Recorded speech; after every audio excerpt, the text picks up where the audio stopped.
एक बार सेशन को लाइक और शेयर करते जाइएगा, ठीक है। फिर हमने आपको तीसरी स्थिति बताई थी कि अब यहाँ पर दिन और रात की अवधि क्यों नहीं बराबर होती, ये भी आप लोगों का क्लियर हो गया होगा कि पृथ्वी जो है हमारी 23.5 डिग्री में झुकी होने के कारण जो दिन रात की अवधि में क्या होता है, उत्तरी गोलार्ध और दक्षिणी गोलार्ध में 6-6 महीने में क्या होता है, अंतर आता है, ठीक है।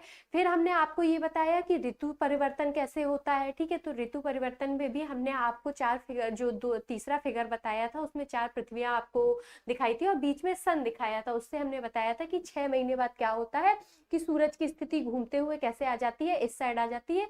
तब क्या होता है कि जो हिस्सा पहले पीछे था वो अब क्या हो जाएगा, सन के सामने हो जाएगा। तो इससे क्या होता है, ऋतुओं में परिवर्तन हमको देखने को मिलता है, ठीक है। तो आप सभी को अभी तक यहाँ तक सेशन में अभी कोई दिक्कत, सभी लोग जरा एक बार जल्दी जल्दी से कमेंट करके बताइए, या फिर किसी को कोई दिक्कत होती है तो आप सभी कमेंट करिएगा, ठीक है। क्लास के बाद तो वो कमेंट में देख लूंगी, ठीक है। अब आज से जो हमारा टॉपिक स्टार्ट होने वाला है, मोस्ट इंपॉर्टेंट टॉपिक है, यानी कि अक्षांश देशांतर यानी लैटिट्यूड और लॉन्गिट्यूड पर यहाँ पर हम लोग बात करेंगे, ठीक है। तो आज की क्लास में सबसे पहले जब स्टार्ट करते हैं कि लैटिट्यूड और लॉन्गिट्यूड में, तो हम यहाँ पर सबसे पहले किसको देखेंगे, लैटिट्यूड या फिर अक्षांश रेखाओं के बारे में आज हम लोग बात करेंगे, ठीक है। चलिए तो स्टार्ट करते हैं आज का टॉपिक जल्दी से।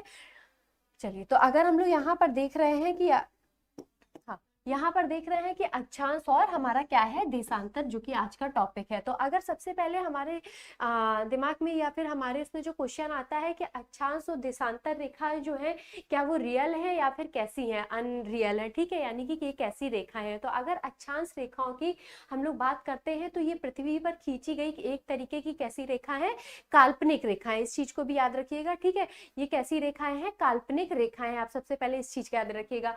अब यहाँ पर क्या होता है, अक्षांशों का प्रयोग किस लिए करते हैं हम लोग, दूरी के लिए करते हैं, ठीक है। किसके लिए करते हैं, दूरी के लिए, use for the latitude for distance हो जाएगा यहाँ पर। फिर आता है कि हम देशांतरों का प्रयोग कब करते हैं, तो हम याद रखिएगा समय के लिए यहाँ पर हम लोग किसका, देशांतर का प्रयोग करते हैं, ठीक है।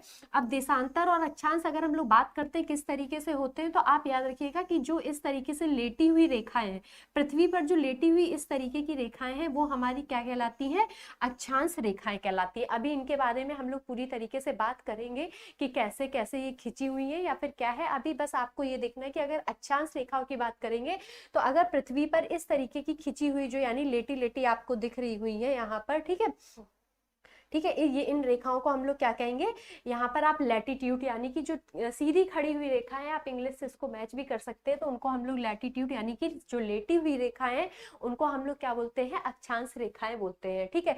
जिनका उपयोग किस लिए किया जाता है, दूरी के लिए या फिर डिस्टेंस के लिए किया जाता है। फिर हम बात करें अगर यूज ऑफ लॉन्गिट्यूड यानी कि देशांतरों का प्रयोग, जिसका हम लोग किस लिए कर रहे थे, समय के लिए। ये कैसी रेखाएं हैं, ये सीधी खड़ी रेखाएं हैं, ठीक है। किस तरीके की रेखाएं हैं, कुछ इस तरीके की ये सीधी रेखाएं हैं। ये इस तरीके से पृथ्वी पर राउंड होने की वजह से ये हमें कैसी प्रतीत होती है, इस तरीके से प्रतीत होती है, ठीक है।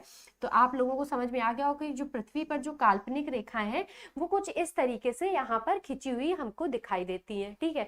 तो ये क्या हो जाएंगी हमारी, अगर हम अक्षांश का प्रयोग करते हैं, कि अक्षांश का प्रयोग हम लोग किस लिए करते हैं, तो आप याद रखिएगा दूरी के लिए करते हैं। और अगर देशांतर की बात करेंगे तो इसका प्रयोग हम लोग किस लिए करते हैं, समय के लिए यहाँ पर करते हैं।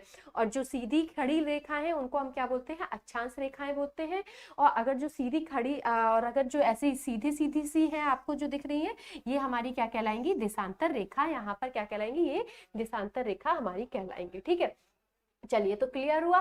तो आज हम सबसे पहले बात करते हैं कि अक्षांश रेखाओं के बारे में, कैसे खींची, कैसे क्या हुआ इनका, ठीक है। उसके हम लोग यहाँ पर क्या करते हैं, एक बार जल्दी से चर्चा कर लेते हैं, ठीक है। तो आज हम यहाँ पर अक्षांश रेखाओं की बात करते हैं। सबसे पहले हम क्या बनाते हैं कि यहाँ पर अगर हम लोग बनाते हैं पृथ्वी को, ठीक है,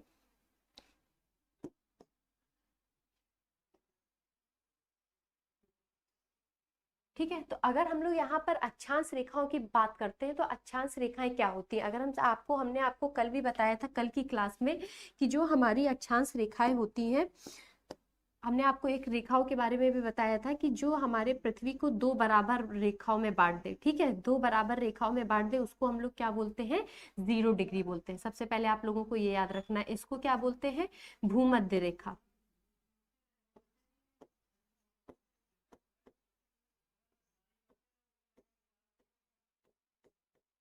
भूमध्य रेखा या 0 डिग्री इक्वेटर भी यहाँ पर हम लोग इसको बोलते हैं।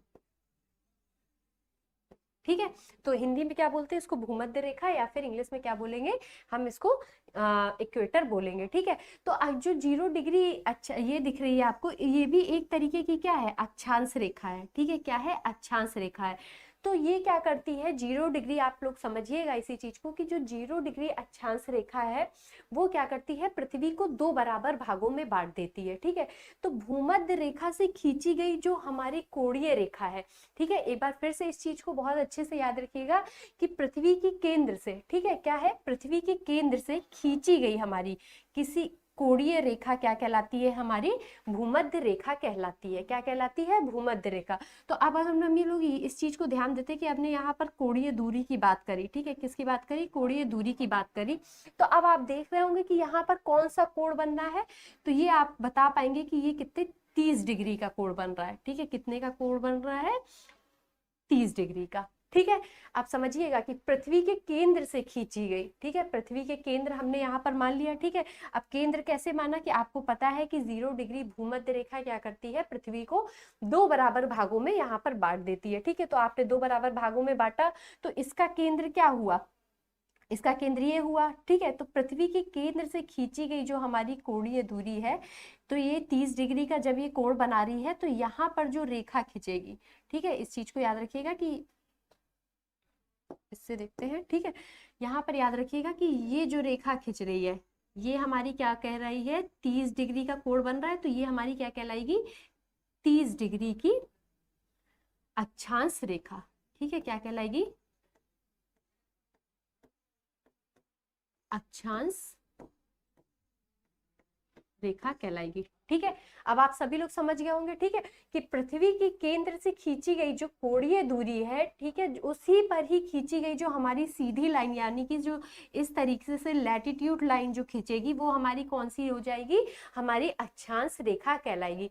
तो इसी तरीके की, ठीक है, ये उत्तरी गोलार्ध है और ये हमारा कौन सा गोलार्ध है, ये आपको पता है, ये हमारा कौन सा गोलार्ध है, उत्तरी गोलार्ध। अगर हम लोग बात कर लेते हैं यहाँ पर, ठीक है, ये हमारा कैसा गोलार्ध है, उत्तरी। ठीक है, और ये हमारा कैसा गोलार्ध हो जाएगा, दक्षिणी गोलार्ध हो जाएगा।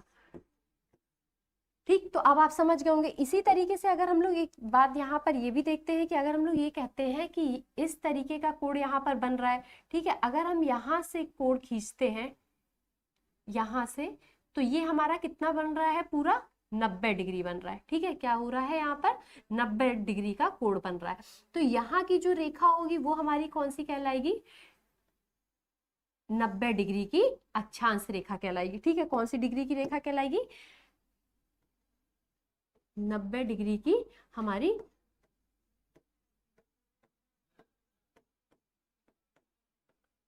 अक्षांश रेखा हो जाएगी। अब आपको समझ में आ गया होगा। ठीक है, कि हम जो आपको बताना चाह रहे थे कि वो क्या होगा कि पृथ्वी के केंद्र, यानी कि पृथ्वी का जो एकदम मिड पॉइंट है, ठीक है, पृथ्वी का मिड पॉइंट क्या होगा, ये होगा। ठीक है, मिड पॉइंट से खींची गई जो हमारी कोणीय दूरी में जो रेखा खींची गई उसको हम लोग क्या बोलते हैं, यहाँ पर अक्षांश रेखा बोलते हैं। ठीक है, क्या बोलते हैं, अक्षांश रेखा बोलते हैं। तो अगर ये जो है यहाँ पर मुड़ जाता है, ठीक है, ये जो है यहाँ पर अगर हमारा मुड़ जाएगा तो कैसा हो जाएगा, 30 डिग्री का कोण बना रहा है। तो यहाँ से जो हम सीधी लाइन खींच देंगे वो हमारी कैसी हो जाएगी, 30 डिग्री की रेखा हो जाएगी। ठीक है, कैसी हो जाएगी, हमारी 30 डिग्री की अक्षांश रेखा।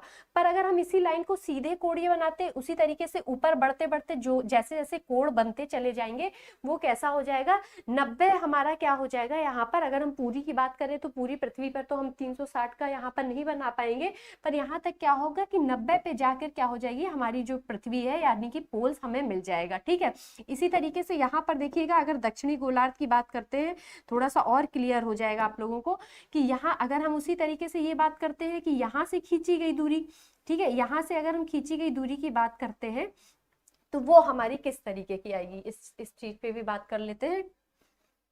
ठीक है, अब अगर इसकी बात करते हैं यहाँ पर तो ये भी हमारा कितने का कोण बना रहा है, 90 डिग्री का कोण बना रहा है। तो ये जो दक्षिणी गोलार्ध में ये जो अक्षांश रेखा खिंच जाएगी, जहां पर हमारी लाइन खत्म होगी वहीं से ही कोण मानेंगे, तो ये हमारी दक्षिणी गोलार्ध की क्या हो जाएगी, 90 डिग्री की अक्षांश रेखा किसकी हो जाएगी, दक्षिणी गोलार्ध की। याद रखिएगा, जहां पर जिस अक्षांश की बात कर रहे होंगे वहां पर हम गोलार्ध का यहाँ पर यूज करेंगे, ठीक है, क्या करेंगे, यूज करेंगे। तो अब आप लोगों को क्लियर हो गया होगा कि किसी यानी कि पृथ्वी के केंद्र से खींची गई जो उसकी कोणीय दूरी है, ठीक है, पृथ्वी के केंद्र से खींची गई जो कोणीय दूरी है उसको हम लोग क्या कहते हैं, अक्षांश रेखा बोलते हैं। जिस जैसे जैसे कोण बनता चला जाएगा, यानी कि 1 डिग्री का, 2 का, 3 का, 4 का, तो वो बनाना यहाँ पर संभव नहीं है। तो हमने सबसे पहले आपको क्या 30 डिग्री का कोण यहाँ पर बना के दिखाया, ठीक है। 30 डिग्री से सीधे जो रेखा खिंच जाएगी, ठीक है, वो क्या कहलाएगी, हमारी क्या कहला जाएगी, 30 डिग्री की अक्षांश रेखा कहला जाएगी। उसी तरीके से अगर आप यहाँ पर 90 डिग्री का कोण बना देते हैं, ठीक है, 90 डिग्री के कोण पे जो रेखा खींचेगी वो हमारी क्या कहलाएगी, 90 डिग्री की अक्षांश रेखा यहाँ पर कहलाएगी। क्यों, क्योंकि ये क्या बन रहा है, जिस तरीके से दक्षिणी गोलार्ध में 90 डिग्री का कोण बन गया तो वो हमारा क्या कहलाएगी, दक्षिणी गोलार्ध की हमारी अक्षांश रेखा कहलाएगी, ठीक है। तो अब आप लोगों को ये समझ में आ गया होगा कि अगर अक्षांश रेखाओं की बात करते हैं तो ये हमारी कैसी रेखा है और क्या क्या यहाँ पर होता है, ठीक है। अब इनकी रेखाओं की अगर हम लोग बात करते हैं तो ये कैसी रेखाएं हैं, ये एक तरीके की हमारी काल्पनिक रेखाएं, ठीक है। कैसी रेखा है, ये हमारी कैसी रेखा है, सबसे पहले इस चीज को भी देखिएगा। फिर एक फिगर आप लोगों को इस चीज में भी ध्यान रखना है, अगर ये हमारी पृथ्वी है, ठीक है, हमने पृथ्वी बना दी, उसके बाद हमने क्या बनाया, 0 डिग्री, यानी कि पृथ्वी जो है 2 बराबर भागों में बांट रही, वो क्या हो जाएगी, हमारी 0 डिग्री हो जाएगी। फिर हमने क्या बताया कि पृथ्वी के केंद्र से खींची गई जो हमारी कोणीय दूरी है उसको हम लोग क्या बोलते हैं, अक्षांश रेखाएं बोलते हैं।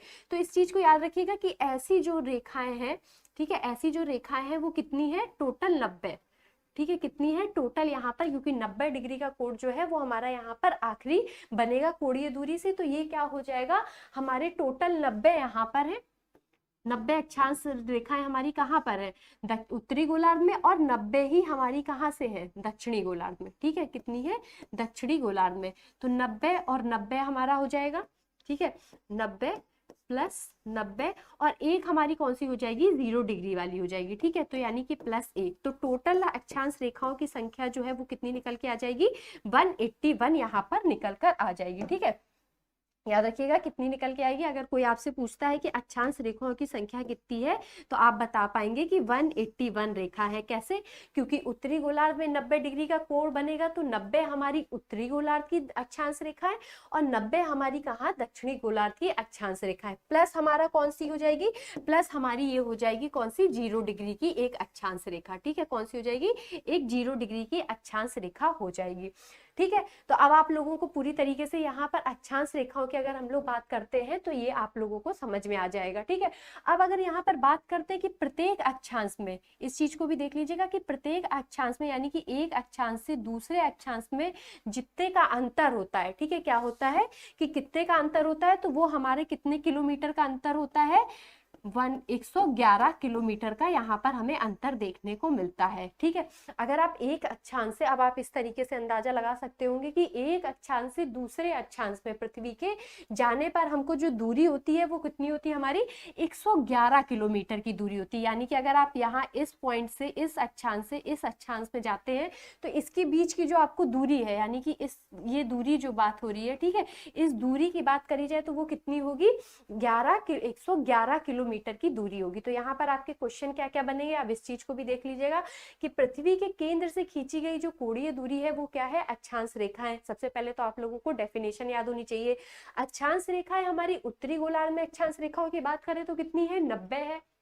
दक्षिणी गोलार्ध में अगर हम बात करें, जैसे कि हमारा 90 का कोण यहाँ पर बन रहा है, यहाँ पर जाके क्या हो रही है हमारी, जैसे ही कोण खत्म होगा वहां पर क्या होगी, एक अक्षांश रेखा सीधे सीधे वहीं से खिंच जाएगी, ठीक है। जैसे ये 30 डिग्री का कोण बन रहा था, यहाँ पर ये 30 डिग्री का कोण बन रहा था इस रेखा पे, तो वैसे हमने क्या किया, एक अक्षांश रेखा खींच दी और उसका क्या नाम हो गया, 30 डिग्री की अक्षांश रेखा यहाँ पर हो गया उसका नाम, ठीक है। तो यहाँ पर क्या होगा कि अगर 90 यहाँ है और 90 ऊपर है, दक्षिणी गोलार्ध की 90, ठीक है, और उत्तरी गोलार्ध की 90 और प्लस हमारा कौन सा, 0 डिग्री की, तो ये हमारी कितनी टोटल 181 हमारी क्या हो जाएंगी, अक्षांश रेखा हो जाएंगी, ठीक है। अब जैसे जैसे क्या होगा कि हम ऊपर जाएंगे, ठीक है, जैसे जैसे पृथ्वी पे हम लोग ऊपर जाते जाएंगे तो आप देख रहे हैं कि अक्षांश रेखा है वो कैसी हो जाएंगी, उनके बीच की दूरी जो है या फिर अंतराल हम कह सकते हैं, वो धीरे धीरे क्या होता जाएगा, कम होता चला जाएगा, ठीक है, क्या होता चला जाएगा, कम होता चला जाएगा। जाएगा। जैसे आप देख रहे हैं कि यहाँ जैसे ही हम भूमध्य रेखा के पास है तो आपको लग रहा है कि ये ज्यादा चौड़ा है, ठीक है। जैसे जैसे कोण बढ़ता चला जाएगा तो अक्षांश रेखाओं की जो कोणीय दूरी है वो कैसी हो जाएगी, यानी अक्षांश रेखाएं कैसी होती चली जाएंगी, छोटी होती चली जाएंगी, ठीक है। कैसी होती चली जाएंगी, यहाँ पर याद रखिएगा, छोटी होती चली जाएंगी। तो अब मुझे लगता है कि आप लोगों को अक्षांश रेखाओं से रिलेटेड पूरे फैक्ट जो है यहाँ पर क्लियर हो गए होंगे, ठीक है। क्या हो जाएंगे, पूरे फैक्ट जो है वो क्लियर हो जाएंगे। अब हम यहाँ पर एक फिगर की और बात कर लेते हैं। चलिए, इसमें एक फिगर और आता है, उस पर भी हम लोग देख लेते हैं, ठीक है। तो एक फिगर हमारा क्या बनता है कि अगर अब मान लीजिए कि ये हमारा क्या है, पृथ्वी है, ठीक है। तो पृथ्वी पे हमने क्या खींची, 0 डिग्री खींचा, 0 डिग्री खींचा, ये हमारा क्या हो गया, भूमध्य रेखा हो गई। भूमध्य रेखा कहते हैं इसको, ठीक है, विषुवत रेखा कहते हैं, और इसको क्या क्या बोलते हैं, भूमध्य रेखा, 0 डिग्री, ये सारी चीजें बोलते हैं, ठीक है। फिर हम क्या बोलेंगे कि यहाँ पर जो हमारे 23.5 डिग्री पे, ठीक है, 23.5 डिग्री पे जो अक्षांश है, 23.5 डिग्री पे, अब हम यहाँ पर आप लोगों को कोड बना के तो नहीं दिखा सकते, पर आप ये समझ गए होंगे कि 23.5 डिग्री का ऐसे ही आप क्या करना है, यहाँ पर आपको एक इमेजिनरी फिगर अपने दिमाग में बनाना है, ठीक है। तो 23.5 डिग्री की 2 रेखाएं हैं, वो इंपॉर्टेंट रेखाएं मानी गई हैं। तो अगर पृथ्वी की हम लोग बात करते तो 23.5 डिग्री की जो अक्षांश रेखा है, याद रखिएगा कौन सी रेखा है, अक्षांश रेखा। तो उत्तर में जो 23.5 डिग्री की अक्षांश रेखा है उसको हम लोग किस नाम से जानते हैं, कर्क रेखा के नाम से, ठीक है। किस नाम से जानते हैं, यहाँ पर याद रखिएगा, कर्क रेखा के नाम से जानते हैं, ठीक है। वहीं अगर हम लोग दक्षिणी गोलार्ध में 23.5 डिग्री की बात करते हैं, ठीक है, किस में बात करते हैं, अगर हम लोग दक्षिणी गोलार्ध में 23.5 डिग्री अक्षांश रेखा की बात करते हैं तो इसको हम लोग क्या बोलेंगे, मकर रेखा बोलेंगे। अब ऐसा स्पेसिफिक नाम यहाँ पर आप लोगों के दिमाग में आ रहा होगा कि इसको 23.5 डिग्री उत्तरी गोलार्ध, 23.5 डिग्री हमारा क्या दक्षिणी गोलार्ध की अगर हम लोग बात करें तो ऐसा क्या है कि इन रेखाओं का नाम जो है स्पेसिफिक दिया गया है, ठीक है। क्या दिया गया है, स्पेसिफिक। तो इसका ये कारण है कि हमने जब आप लोगों को कल का फिगर बताया था तो हमने आपको बताया थी 2 डेट, ठीक है, 2 डेट बताई थी हमने आपको। उसमें से एक हमारा कौन कौन सी डेट थी, जल्दी से सभी लोगों को मुझे लगता है कि अभी याद होना चाहिए। तो एक थी हमारी कौन सी, उत्तरी गोलार्ध की कौन सी डेट थी, 21 जून की, ठीक है। कौन सी डेट थी हमारी, 21 जून की डेट थी, ठीक है। और वहीं अगर हम लोग बात करते हैं दक्षिणी गोलार्ध की, तो दक्षिणी गोलार्ध की हमारी कौन सी थी, 22 दिसंबर थी, ठीक है। कौन सी थी, 22 दिसंबर थी। तो अब ऐसा क्या था कि 23.5 डिग्री की जो हमारी रेखा थी, यानी कि 23.5 डिग्री की हमने मकर रेखा, स्पेसिफिक ऐसा क्या था हमारा कि हमको यहाँ पर नाम देना पड़ा। तो इसका कारण ये था कि आपको हमने कल के दिन बताया था कि उत्तरी गोलार्ध का सबसे लंबा दिन हमारा कौन सा होता है, 21 जून का दिन होता है, ठीक है, 21 जून का। वहीं अगर दक्षिणी गोलार्ध की बात करते हैं तो हमारा कौन सा होता है, 22 दिसंबर का। तो इस वजह से हमने ये आपको बताया था कि जब सूरज की किरण जो है, जब हमारे पृथ्वी पर उत्तरी गोलार्ध में जब सीधे धूप की किरण पड़ती है तो जहां पर पड़ती है वो कौन सा अक्षांश होता है, जहां सीधी पड़ती है। पड़ती तो पूरे ही उत्तरी गोलार्ध में, ये याद रखिएगा, वरना आप ये सोचेंगे कि नहीं सिर्फ 23.5 डिग्री पे पड़ती है। पर यहाँ बात हो रही है कि सूरज की किरण जो सबसे सीधी पड़ती है तो वो किस अक्षांश पे पड़ती है, यहाँ पर 23.5 डिग्री अक्षांश पे पड़ती है, ठीक है। किस पे पड़ती है यहाँ पर याद रखिएगा, तो 23.5 डिग्री अक्षांश पे उत्तरी गोलार्ध में 21 जून के दिन, ठीक है, किस दिन, 21 जून के दिन सूरज की किरण जो होती है 23.5 डिग्री अक्षांश पर सीधे पड़ती है, इसलिए स्पेसिफिक इसको क्या नाम दिया गया, कर्क रेखा नाम दिया गया। वहीं 23.5 डिग्री मकर रेखा पर जब सूर्य हमारा क्या होता है कि जब घूमते घूमते, हमने आपको बताया था कि यहाँ रेवोल्यूशन, रोटेशन, 2 तरीके की गतियां थी। तो जब रेवोल्यूशन करते करते सूरज के चारों ओर घूमते हुए हमारी पृथ्वी जब गोल यहाँ पर सूरज के सामने दक्षिणी गोलार्ध में पहुंचता है तो क्या होता है, वहां पर 23.5 डिग्री को हम लोग क्या बोल देते हैं, मकर रेखा बोल देते हैं, ठीक है। क्या बोल देते हैं, मकर रेखा बोल देते हैं। तो 21 जून का दिन अब क्यों लंबा होता है, आप लोगों को ये समझ में आ गया होगा क्यों, क्योंकि तब जो सूरज है उसका उत्तरी गोलार्ध में सबसे बड़ा दिन हमारा 21 जून का हो जाता है, क्योंकि वहां पर 23.5 डिग्री अक्षांश, यानी कि उसको कर्क रेखा नाम दिया गया। आपके क्वेश्चन क्या पूछा जाएगा कि कर्क रेखा जो है उत्तरी गोलार्ध की 23.5 डिग्री रेखा को हम लोग क्या बोलते हैं, तो आप बताएंगे कर्क रेखा बोलते हैं। और वहीं पर ही 21, ऐसा क्यों इसको स्पेसिफिक नाम दिया गया, क्योंकि आप बताएंगे कि 21 जून के ही दिन जो है हमारा सूर्य की सीधी किरणें कहाँ पड़ती है, हमारी कर्क रेखा पर पड़ती है, ठीक है। फिर उसके बाद अगर हम बात करेंगे कि दक्षिणी गोलार्ध का सबसे लंबा दिन, तो आप बताएंगे 22 दिसंबर होगा। 22 दिसंबर क्यों होगा, क्योंकि आप बताएंगे कि उस दिन हमारे सूर्य जो है वो दक्षिणी गोलार्ध में यहाँ पर 23.5 डिग्री मकर रेखा पे क्या करता है, सीधे चमकता है, ठीक है, यानी कि सीधे अपनी सूरज की किरण यहाँ पर लाता है। तो ये फिगर आप लोगों को कल जो हमने फिगर बताया था, जिसमें हमने आपको बताया था कि जो ऋतु परिवर्तन होता है वो किस तरीके से रोटेशन, यानी जो यहाँ पर था, हमने आपको इस तरीके का फिगर बताया था कि यहाँ पर सन बनाया था और 4 तरीके से पृथ्वी का यहाँ पर घूर्णन वो बताया था, रेवोल्यूशन यहाँ पर बताया था कि पृथ्वी इस तरीके से घूर्णन करते करते जब इस हिस्से पे सूरज की जो ज्यादा किरण पड़ती है तो वो कौन सी होती है, कर्क रेखा, यानी 21 जून की स्थिति होती है। जब हमारा सूर्य रोटेशन करते करते सूरज की किरणें दक्षिणी गोलार्ध पे अधिक पड़ती हैं, ठीक है, तो वो हमारा क्या होता है, 23.5 डिग्री मकर रेखा, यानी 22 दिसंबर का दिन होता है, ठीक है। तो 21 जून का सबसे लंबा दिन होगा किसका, उत्तरी गोलार्ध का। उत्तरी गोलार्ध का सबसे लंबा दिन कौन सा होगा, हमारा 21 जून होगा। वहीं दक्षिणी गोलार्ध का सबसे लंबा दिन कौन सा होगा, हमारा 22 दिसंबर होगा, ठीक है। तो अब मुझे लगता है आप सभी लोग जरा एक बार जल्दी से कमेंट करके बताइएगा, जितने लोग भी हैं, कि क्या आप लोगों को यहाँ पर, हाँ चलिए ठीक है, तो सभी लोग जल्दी जल्दी से कमेंट करके बताइएगा कि आप लोगों को क्लियर हो रहा है यहाँ पर, कि अजय कुमार दुबे जी हैं वो यहाँ पर ऐड हो चुके हैं, ठीक है। चलिए तो सभी लोग जरा एक बार जल्दी जल्दी से कमेंट करके बताइएगा कि अभी आप लोगों को अगर लैटिट्यूड से रिलेटेड बात करते हैं, ठीक है, तो वहां पर कोई दिक्कत आप लोगों को समझने में, कि हाँ पृथ्वी के केंद्र से, एक बार फिर से देख लीजिएगा सभी लोग, ठीक है, जिनका रिविजन नहीं हुआ है, ठीक है, जो अभी बाद में क्लास में जुड़े हैं, तो यहाँ पर याद रखिएगा कि पृथ्वी के केंद्र से, और पृथ्वी का केंद्र हमारा कौन सा हो जाएगा, ठीक है। तो पृथ्वी का केंद्र हमारा रुकिएगा एक सेकेंड,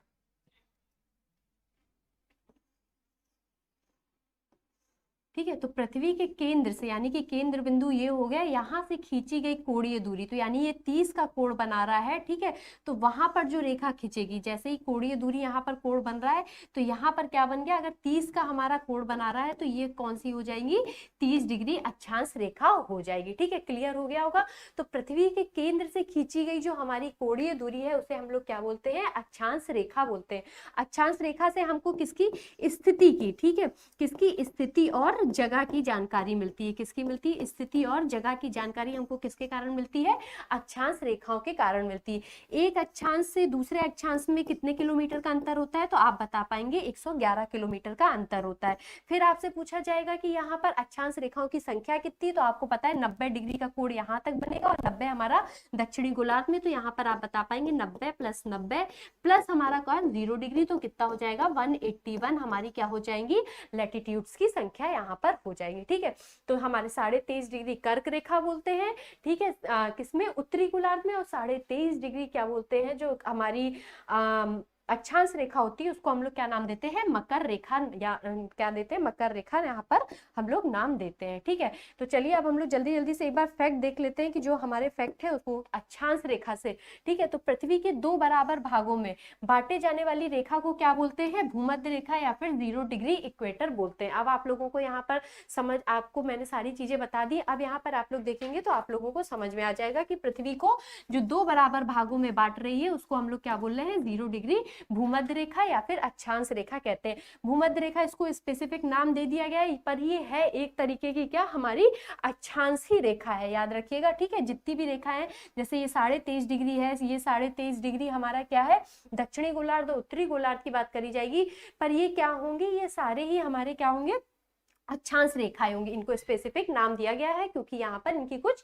विशेषता है, वो भी हमने आपको बता दी। फिर उत्तरी गोलार्ध में जो है, ठीक है, उत्तरी गोलार्ध की जो हमारी 23.5 डिग्री हमने आप लोगों को अभी बताया, ठीक है, उसको हम लोग क्या नाम देते हैं, कर्क रेखा बोलते हैं, ठीक है, क्या बोलते हैं, टॉपिक ऑफ कैंसर बोलते हैं। इस चीज को भी याद रखिएगा। इन द नॉर्दर्न हेमीस्फीयर हमारी जो 23.5 डिग्री की जो हमारी अक्षांश रेखा है उसको हम लोग क्या बोलेंगे, टॉपिक ऑफ कैंसर यहाँ पर बोलेंगे, ठीक है।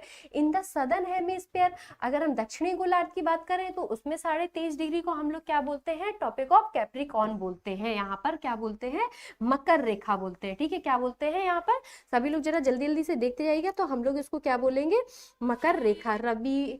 रूबी यादव जी है, ठीक है, वो भी बोल रही हैं कि क्लियर हो गया है, ठीक है, वेरी गुड इवनिंग रूबी जी, ठीक है। तो अब आप लोगों को यहाँ पर पूरी रेखाएं समझ में आ गई होंगी कि हाँ ये हमारा 0 डिग्री, यहाँ 23.5 डिग्री को इसको हम मकर रेखा दक्षिणी गोलार्ध की, और उत्तरी गोलार्ध की हम लोग क्या बोलेंगे, टॉपिक ऑफ कैंसर यहाँ पर बोलेंगे, ठीक है, क्लियर हुआ।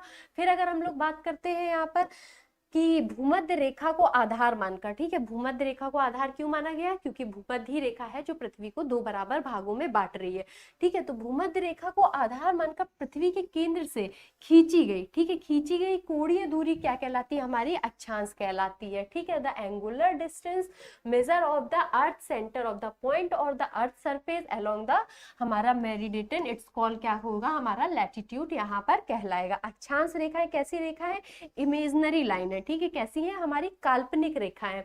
ये क्या, ये हमारे मानव प्रजाति या फिर जो है स्थिति की जानकारी के लिए, मनुष्यों की सुविधा के लिए खींची गई है, ताकि हम क्या हो कि हम पता लगा पाए कि हम पृथ्वी के किस हिस्से पे यहाँ पर है, ठीक है, अक्षांश रेखाओं के द्वारा।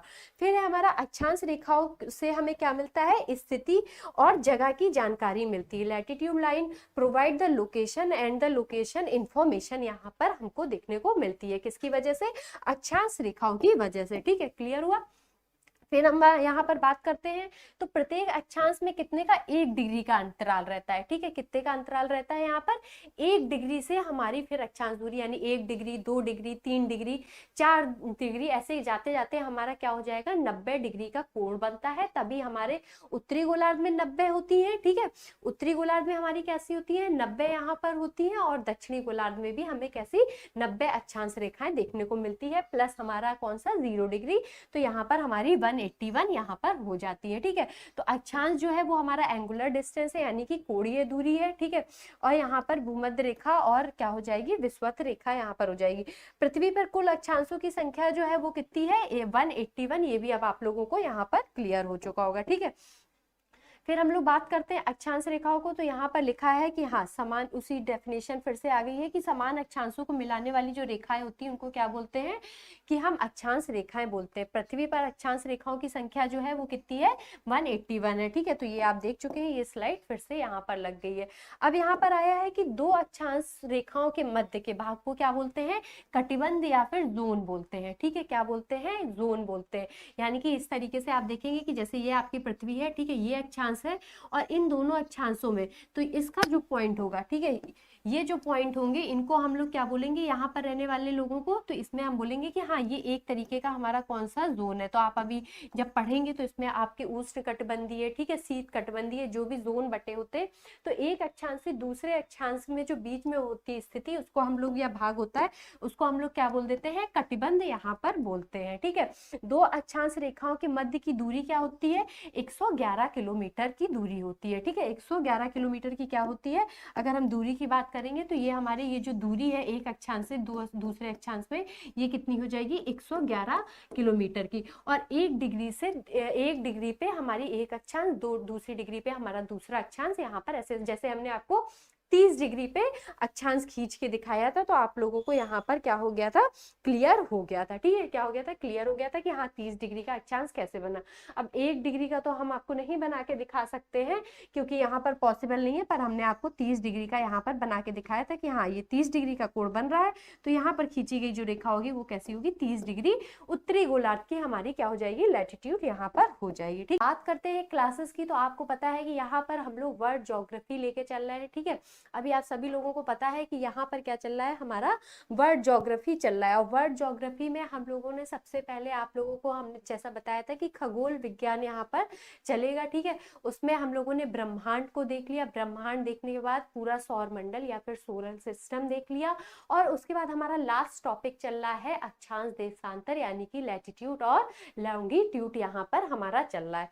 तो कल हम लोगों ने बात करी थी, अभी की लास्ट की जो हमारी 3 क्लासेस थी, मोस्ट इंपॉर्टेंट क्लासेस थी, उसमें हमने क्या देखा था कि हाँ, जो सूरज की स्थिति है वो कैसी है, दिन रात की जो अवधि है वो उत्तरी गोलार्ध में अधिक और दक्षिणी गोलार्ध में कम, या फिर दक्षिणी गोलार्ध में अधिक तो उत्तरी गोलार्ध में कम क्यों होती है, इसका क्या कारण है। और यहाँ पर जो सूरज की रोशनी है वो पृथ्वी पर अपने अक्ष पे 23.5 डिग्री झुके होने के कारण क्या क्या बदलाव हमको देखने को मिलते हैं, हमने इसमें भी देखा। तो जिसने भी अभी हमारी लास्ट की जो 3 क्लासेस हैं वो ना देखी हो तो प्लीज वो आप लोग जल्दी से देखिएगा, क्योंकि पूरी ज्योग्राफी, चाहे फिर वो वर्ल्ड हो चाहे फिर वो इंडियन हो, अगर आप वो नहीं देखेंगे तो आपका जो कॉन्सेप्ट है वो पूरी तरीके से आप लोगों को क्लियर नहीं होगा, ठीक है। तो कल हमने लैटिट्यूड की बात करी थी, तो हमने आप लोगों को सबसे पहले यहाँ पर लैटिट्यूड में बताया था, ठीक है, कि लैटिट्यूड क्या होता है। ठीक है, चलिए स्टार्ट करते हैं। तो हमने आपको लैटिट्यूड के बारे में बताया था कि पृथ्वी की केंद्र से खींची गई जो कोणीय दूरी होती है वो हमारी क्या कहलाती है, लैटिट्यूड या फिर अक्षांश कहलाती है। एक बार जल्दी से इसका फास्ट रिवीजन कर लेते हैं। ठीक है, कि अगर हम लैटिट्यूड की बात करते हैं तो अगर हम ये कैसी है, सबसे पहली बात तो याद रखिएगा ये कैसी है, एक काल्पनिक या फिर इमेजिनरी हमारी क्या है, रेखाएं हैं, लाइन्स है। ठीक है, जिनको क्या अपनी सुविधा के लिए मनुष्य ने ऐसा इमेजिन किया है। ठीक है, जो कि हमें अक्षांश क्या जानकारी देती है, स्थिति और जगह की जानकारी देती है कि कोई भी पर्सन जो है वो कहाँ पर है, या फिर हम कैसे पता लगाएंगे कि हाँ ये अमेरिका है यहाँ पर, या फिर ये क्या है कि ये हमारा इंडिया है। ये चीजें हमें कैसे पता लगेंगी। अब ये चीजें हमको कैसे पता लगती हैं, अक्षांश से पता चलती है कि हाँ आप इस अक्षांश पे हैं। ठीक है, इस अक्षांश पे हमारा कौन सा देश पड़ रहा है। ठीक है, तो उससे आपका क्या हो जाता है, लोकेशन क्लियर हो जाती है। ठीक है, तो इस चीज का भी आप लोग याद रखिएगा कि अगर बात करते हैं हम लोग अक्षांश रेखाओं की, तो यानी कि हम अक्षांश रेखाओं की अगर हम बात करते हैं तो वो हमें क्या यहाँ पर देती है, स्थिति और जगह की बात करती है। वहीं अगर हम लोग किसकी, लॉन्गिट्यूड या फिर देशांतर रेखाओं की बात कर लेते हैं। ठीक है, तो देशांतर रेखाएं कैसी रेखाएं हैं, जो हमें समय या फिर टाइम का पूरा जो क्लियर करती हैं, या फिर टाइम का सही अंदाजा जो हमको मिलता है वो हमें किससे मिलता है, तो आप याद रखिएगा देशांतर रेखाओं से। अब अक्षांश रेखाएं कौन सी रेखाएं होती हैं, जो कि हमारी कैसे पृथ्वी पर किस तरीके से खींची होती है, ये हमारी पृथ्वी पर खिंची होती है सीधी सीधी। ठीक है, इस तरीके से कुछ रेखाएं जो होती है वो हमारी खिंची होती है। ये भी हमने आप लोगों को यहाँ पर बताया था कि पृथ्वी पर ऐसी कुछ रेखाएं हैं जो इस तरीके से खींची गई है, इमेजिनरी लाइन। ठीक है, काल्पनिक रेखाएं, उनको हम लोग क्या बोल रहे थे, अक्षांश रेखा। यानी कि कल हमने इस चीज को भी यहाँ पर देखा था। फिर हमने बताया था यहाँ पर कि सबसे जो बीचों बीच जो दो भागों में, यानी कि उत्तरी गोलार्ध है ना और दक्षिणी गोलार्ध। ठीक है, कौन सा गोलार्ध, एक बार जल्दी जल्दी से सभी लोग देख लीजिएगा। ठीक है, अगर हम बात करते हैं तो ये हमारा क्या है, उत्तरी गोलार्ध है। ठीक है, उत्तरी गोलार्ध की अगर हम लोग बात करते हैं तो ये हमारा उत्तरी गोलार्ध, और ये क्या है हमारा दक्षिणी गोलार्ध। सॉरी गलत लिख गया है। ठीक है, ये हमारा क्या होगा, दक्षिणी गोलार्ध होगा। ठीक है, तो ये हमारा क्या होगा, दक्षिणी गोलार्ध होगा।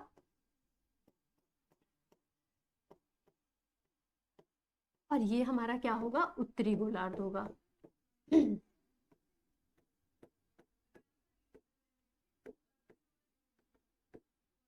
ठीक है, तो हमने आप लोगों को ये बताया था सबसे पहले कि पृथ्वी को जो दो बराबर भागों में बांट देती है, यानी कि वो बताता है कि ये उत्तरी गोलार्ध है और ये दक्षिणी गोलार्ध, उसे हम लोग क्या बोलते हैं, 0 डिग्री बोलते हैं। ठीक है, क्या बोलते हैं, आप लोगों को पता चल गया होगा ये अभी तक। अब मुझे लगता है सबको पता चल गया होगा कि ये क्या है, 0 डिग्री इक्वेटर, या फिर इसको क्या बोलते हैं, भूमध्य रेखा बोलते हैं। कौन सी रेखा बोलते हैं, भूमध्य रेखा यहाँ पर हम लोग बोलते हैं। ठीक है, वहीं पर हमने आपको ये भी बताया था कि अगर हम बात करते हैं अक्षांश रेखाएं खींची कैसे जाती है। ठीक है, अक्षांश रेखा कैसे खींची जाती है कि ये पृथ्वी का केंद्र, अगर आप मान लीजिए कि ये हमारी क्या है, पृथ्वी को दो बराबर भागों में बांटने वाली 0 डिग्री यानी कि भूमध्य रेखा है, तो पृथ्वी के केंद्र से खींची गई कोणीय दूरी। ठीक है, पृथ्वी के केंद्र से खींची गई कोणीय दूरी, तो हमने कल आपको बताया था कि ये हमारा जैसे 30 डिग्री का बन रहा है। ठीक है, कौन से डिग्री का बन रहा है, 30 डिग्री का यहाँ पर हमारा कोण बन रहा है, आप देख रहे हैं। तो जहां से ये कोण बन रहा है वहां पर ऐसे इमेजिनरी लाइनें खींच दी गई। ठीक है, तो ये हमारी कौन सी हो गई, 30 डिग्री उत्तरी अक्षांश। कैसा अक्षांश, अगर यही हम बात करते हैं दक्षिणी गोलार्ध में 30 डिग्री, तो हम क्या लिखते हैं, दक्षिणी गोलार्ध, ये हमारा उत्तरी अक्षांश हो गया। ठीक है, क्लियर हो गया अभी सभी लोगों को। ठीक है, फिर ऐसी कितनी लोग ऐसी बात करते हैं, तो यहाँ पर हमको पता है कि ऊपर 90। ठीक है, अगर चलिए इसकी बात कर लेते हैं बाद में। ठीक है, इस चीज को भी देख लीजिएगा। तो अगर हम लोग ये बात करते हैं कि यहाँ पर हमारा कैसा है, चलिए ये भी देखते हैं।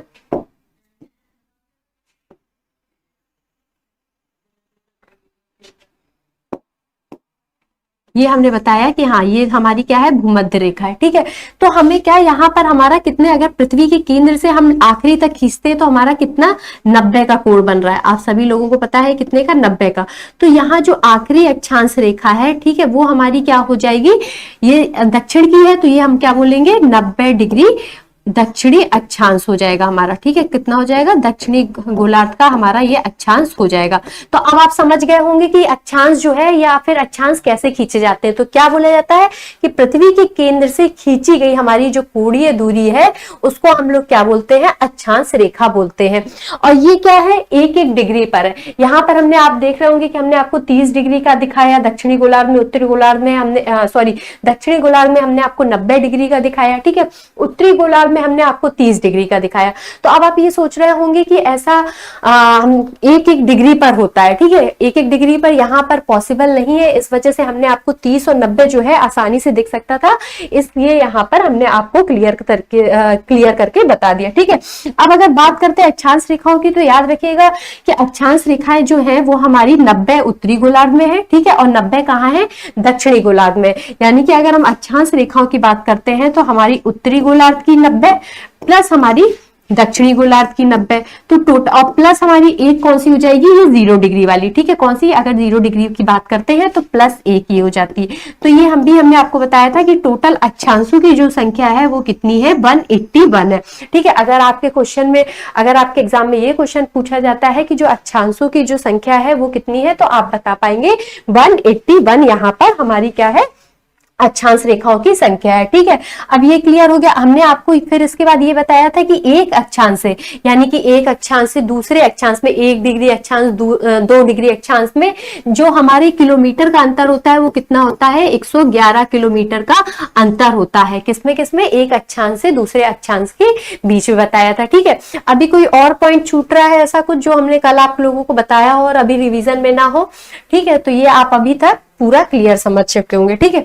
तो समझ गया। अगर हम लोग बात करते हैं यहाँ पर कि अक्षांश रेखाओं की, तो अब आपको समझ गया होगा कि पृथ्वी के केंद्र से खींची गई जो कोणीय दूरी होगी वो हमारी अक्षांश होगा। और इस चीज को याद रखिएगा, अगर उत्तरी गोलार्ध अक्षांश रेखा की बात हो रही है तो आप उसके आगे जरूर लगाएंगे क्या? उत्तरी, ठीक है। अगर दक्षिणी गोलार्ध की बात हो रही है तो ये हम क्या लगाएंगे? दक्षिणी गोलार्ध की यहाँ पर हम लोग बात करेंगे, ठीक है।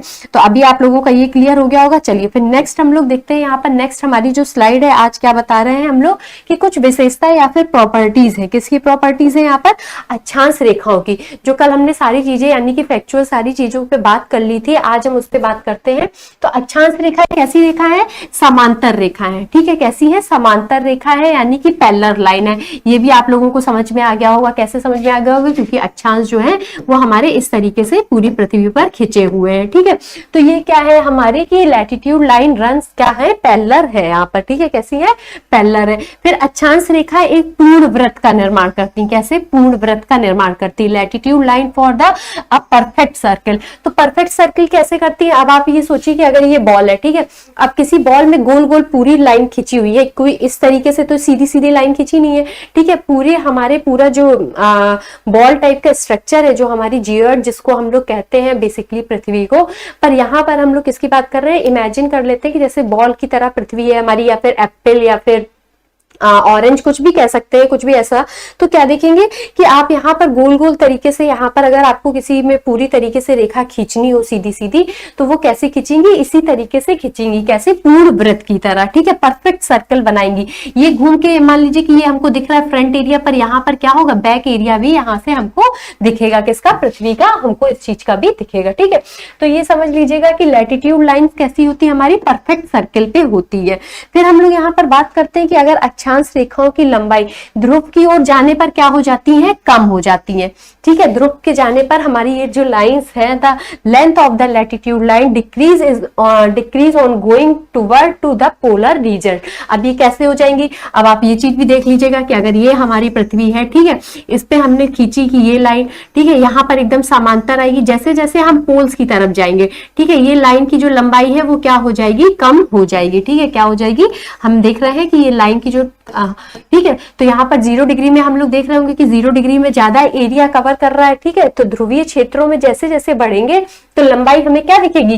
कम होती हुई दिखेगी। और ये आप इमेजिन कर सकते हैं कि किसी बॉल में हम सीधी सीधी लाइन खींचे, तो जैसे ही उसके ऊपर साइड को आएंगे तो आप लोग देखेंगे कि हाँ, यहाँ पर क्या होगा कि जो हमारी अक्षांश रेखा है या फिर रेखा है जो पूरा वृत्त का निर्माण कर रही है, परफेक्ट सर्कल का निर्माण कर रही है, तो ऊपर जाते जाते ये सर्कल क्या है? छोटा होता चला जाएगा, ठीक है। ये भी आप लोग अच्छे से समझ रहे होंगे। चलिए फिर हम लोग यहाँ पर बात करते हैं कि जो हमारा विषुवत रेखा से ध्रुवों की ओर जाने पर क्या होता है, ताप में भी कमी आती है। तो ये पॉइंट भी आप सभी को पता है कि यहाँ पर हम जैसे ही विषुवत रेखा से ऊपर की ओर जाते हैं तो क्या होता है, तापमान में कमी आती है। अब ऐसा किस वजह से होता है, ठीक है, अगर इसमें बात करते हैं तो हम लोग यहाँ पर अगर हम लोग बात करते हैं कि ऐसा किस वजह से होता है, तो आपको भी पता है कि चलिए यहाँ पर हम लोग आपको सन बना के दिखाते हैं। ठीक है, अगर मान लीजिए ये हमारी पृथ्वी है, इस चीज को, ठीक है, तो ये अगर हमने बात कर लिया कि हाँ ये पृथ्वी, ये हमारी क्या है, अर्थ है। ठीक है, अर्थ पे हमने देखा कि ये हमारे क्या है, लैटिट्यूड या फिर सारी अक्षांश रेखा है। और अगर ये क्या है, हमारा सन है, ठीक, सन है।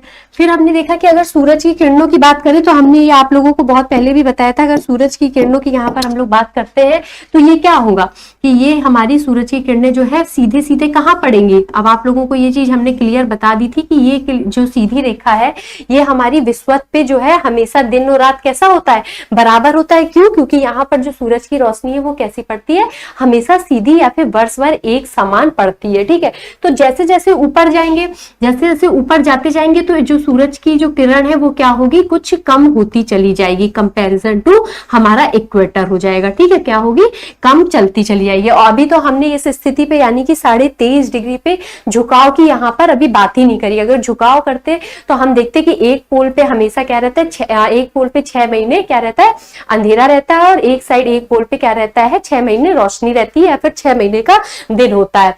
पर रेवोल्यूशन के कारण ये स्थिति 6-6 महीने में बदलती रहती है, हमने आपको ये भी बताया था। ठीक है, तो यहाँ पर आप जो इस सेंटेंस की बात करें कि विषुवत रेखा से ध्रुवों की ओर जाने पर, ठीक है, विषुवत रेखा यानी कि बीचों बीच अगर रेखा की बात करें तो ये हमारी कौन सी होगी, 0 डिग्री हो गई। अब विषुवत रेखा से ध्रुवों की ओर जाने पर तापांतर में अंतर आएगा। क्यों, क्योंकि आप बता सकते हैं क्योंकि वहां पर सूरज की जो किरण है वो हमारे इक्वेटर की कंपेरिजन में थोड़ी सी कैसे पहुंचेगी, कम पहुंचेगी। ठीक, चलिए क्लियर हो गया होगा अभी आप लोगों को यहाँ पर। तो ये क्या थी, अक्षांश रेखाओं की कुछ विशेषताएं थी। अब हम लोग यहाँ पर बात कर लेते हैं, कुछ हमने जोन बताए थे। हमने आप लोगों को ये भी बताया था कि जो हमारे जोन थे, ठीक है, यानी कि 2 अक्षांशों के बीच को हम लोग क्या बोलते हैं, जोन बोलते हैं। ठीक है, तो वहां पर हम लोग जोन की बात कर लेते हैं। उस पर भी हमने आप लोगों को ये जो चीजें बताई थी एक एक करके देखते हैं।